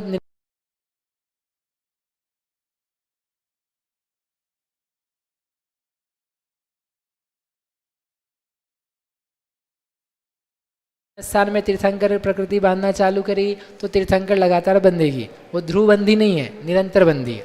और ध्रुव बंधी में तो निरंतर बनती रहती है, कोई सा भी गुणस्थान हो, जब तक विच्छुत्ति नहीं हो जाती। भैया हाँ, 8वें गुणस्थान तक ही निदिति निकाचित कर्म रहते हैं, उसके बाद नहीं रहते नहीं रहते। तो फिर उनका होता क्या है? अगर वो संक्रमण सामान्य हो जाते हैं तो फिर वो उसको निदिति बोला ही क्यों? क्योंकि चारों क्योंकि 8वें गुणस्थान तक है उसमें इस प्रकार की दशा, 8वें गुणस्थान तक इस प्रकार का कठोर कर्म है वो। अच्छा, इस वजह से। बाकी होना तो उसको वापस अपकर्षण वगैरह ही है, उत्कर्षण मतलब वापस बाद में किसी न किसी, बाद में कब? जब 9वें गुणस्थान में आएंगे तो वही कर्म परमाणु संक्रमण के द्वारा या अपकर्षण के द्वारा ही खत्म वहां तक पहुंचो ना, जो नहीं पहुंच रहा है तो उसके लिए तो वैसे ही आ रहा है वो। ठीक है। जो लोग नहीं पहुंच रहे वहां तक 9वें तक, तो उनके लिए तो निरति निकाचित ही है। भैया आपने बताया था कि अपकर्षण प्रति समय होते रहता है, तो उत्कर्षण भी प्रति समय होते रहता है क्या? उत्कर्षण के लिए नियम क्या है? बंधे उक्किड्डिज्जति, बंद होगा तो उत्कर्षण होगा, बंद नहीं है तो उत्कर्षण नहीं है। तो यदि आप बांध नहीं रहे हो कर्म को तो उस प्रकृति का उत्कर्षण नहीं होगा, उस प्रकृति में उत्कर्षण नहीं होगा। बांधना जरूरी है, बंध के बिना उत्कर्षण नहीं होता। तो मतलब प्रति समय बंद भी तो होते ही रहता है। तो जिनका बंध है उनका उत्कर्षण है। वो भी बंध के लिए आपको ज़्यादा बांधना है, जितना पुराना था उससे अधिक बांधोगे तो उत्कर्षण होगा। बांधा ही कम तो उत्कर्षण कैसे होगा? नीचे के निषेध को कोई उत्कर्षण होगा अकेले, उसके नियम है ना सर। उपशम श्रेणी से पतन करके 9वें से 8वें में आए तो पुनः फिर वो करण बन जाएंगे, वो वापस करण हो जाते, वापस कर्म वैसा चेंज हो जाता है। उपशम श्रेणी से 8वें से 9वें में गए, वापस से 8वें में आए तो जो निधत्ति नहीं था कर्म अब वापस निधत्ति बन जाएगा, वही कर्म सब निधत्ति बन जाएंगे, वही परमाणु। भैया ये जो निकाचित परमाणु होते हैं तो सबसे ज़्यादा जो अनुभाग अपन बांधते हैं जो कर्म निषेक रचना में, सबसे ज़्यादा अनुभाग उन्हीं का होगा फिर? नहीं, ऐसा कुछ नहीं है, क्योंकि लेकिन हर निषेक में कुछ ना कुछ निकाचित परमाणु है। हाँ, तो वो हर निषेक जो है तो उसमें जघन्य अनुभाग से लेकर उत्कृष्ट अनुभाग तक के सब में अनंत अनंत परमाणु हैं। तो जघन्य शक्ति वाला जो परमाणु है 100,000 जितने भी हो वहाँ पर, उनमें कुछ परमाणु निकाचित, बाकी परमाणु नहीं निकाचित वाले। तो ऐसा नहीं कि सबसे ज़्यादा तेज शक्ति वाला होगा वही निकाचित होगा, कम शक्ति वाले भी निकाचित होते, अच्छा, अधिक शक्ति वाले भी निकाचित होते, उत्कृष्ट स्पर्धक भी निकाचित होता है कुछ परमाणु। और इनका स्थिति कांडक घात भी नहीं हो सकता है ना निकाचित परमाणुओं का? हो जाता है, हो जाता है उनका। और कोई 1 2? हाँ भैया जब ये मतलब अपकर्षण हुआ तो स्थिति कम हुई तो अनुभाग तो बढ़ गया ना, मतलब वो जो परमाणु ऊपर से नीचे आए, हाँ, तो अनुभाग में उत्कर्षण हो गया फिर? अनुभाग में उत्कर्षण नहीं हुआ है, अनुभाग परमाणु बढ़ने से अधिक हुआ, उसे उत्कर्षण नहीं कहते। उत्कर्षण तो किसी परमाणु को खींच करके उसकी शक्ति बढ़ा दी जाए उसे उत्कर्षण कहते हैं। एक पर्टिकुलर परमाणु जिसमें हीन शक्ति थी उसकी शक्ति आपने बढ़ाई तो वो उत्कर्षण कहलाता है। और आपके पास 10-10 शक्ति के 10 परमाणु थे, अब 10 शक्ति का एक और परमाणु आ गया तो 11 परमाणु 10 शक्ति के हो गए, तो वो उत्कर्षण नहीं है। उस निषेक में अब परमाणु बढ़ गए तो अनुभाग बढ़ गया, ऐसा है, लेकिन वो उत्कर्षण नहीं कहलाएगा।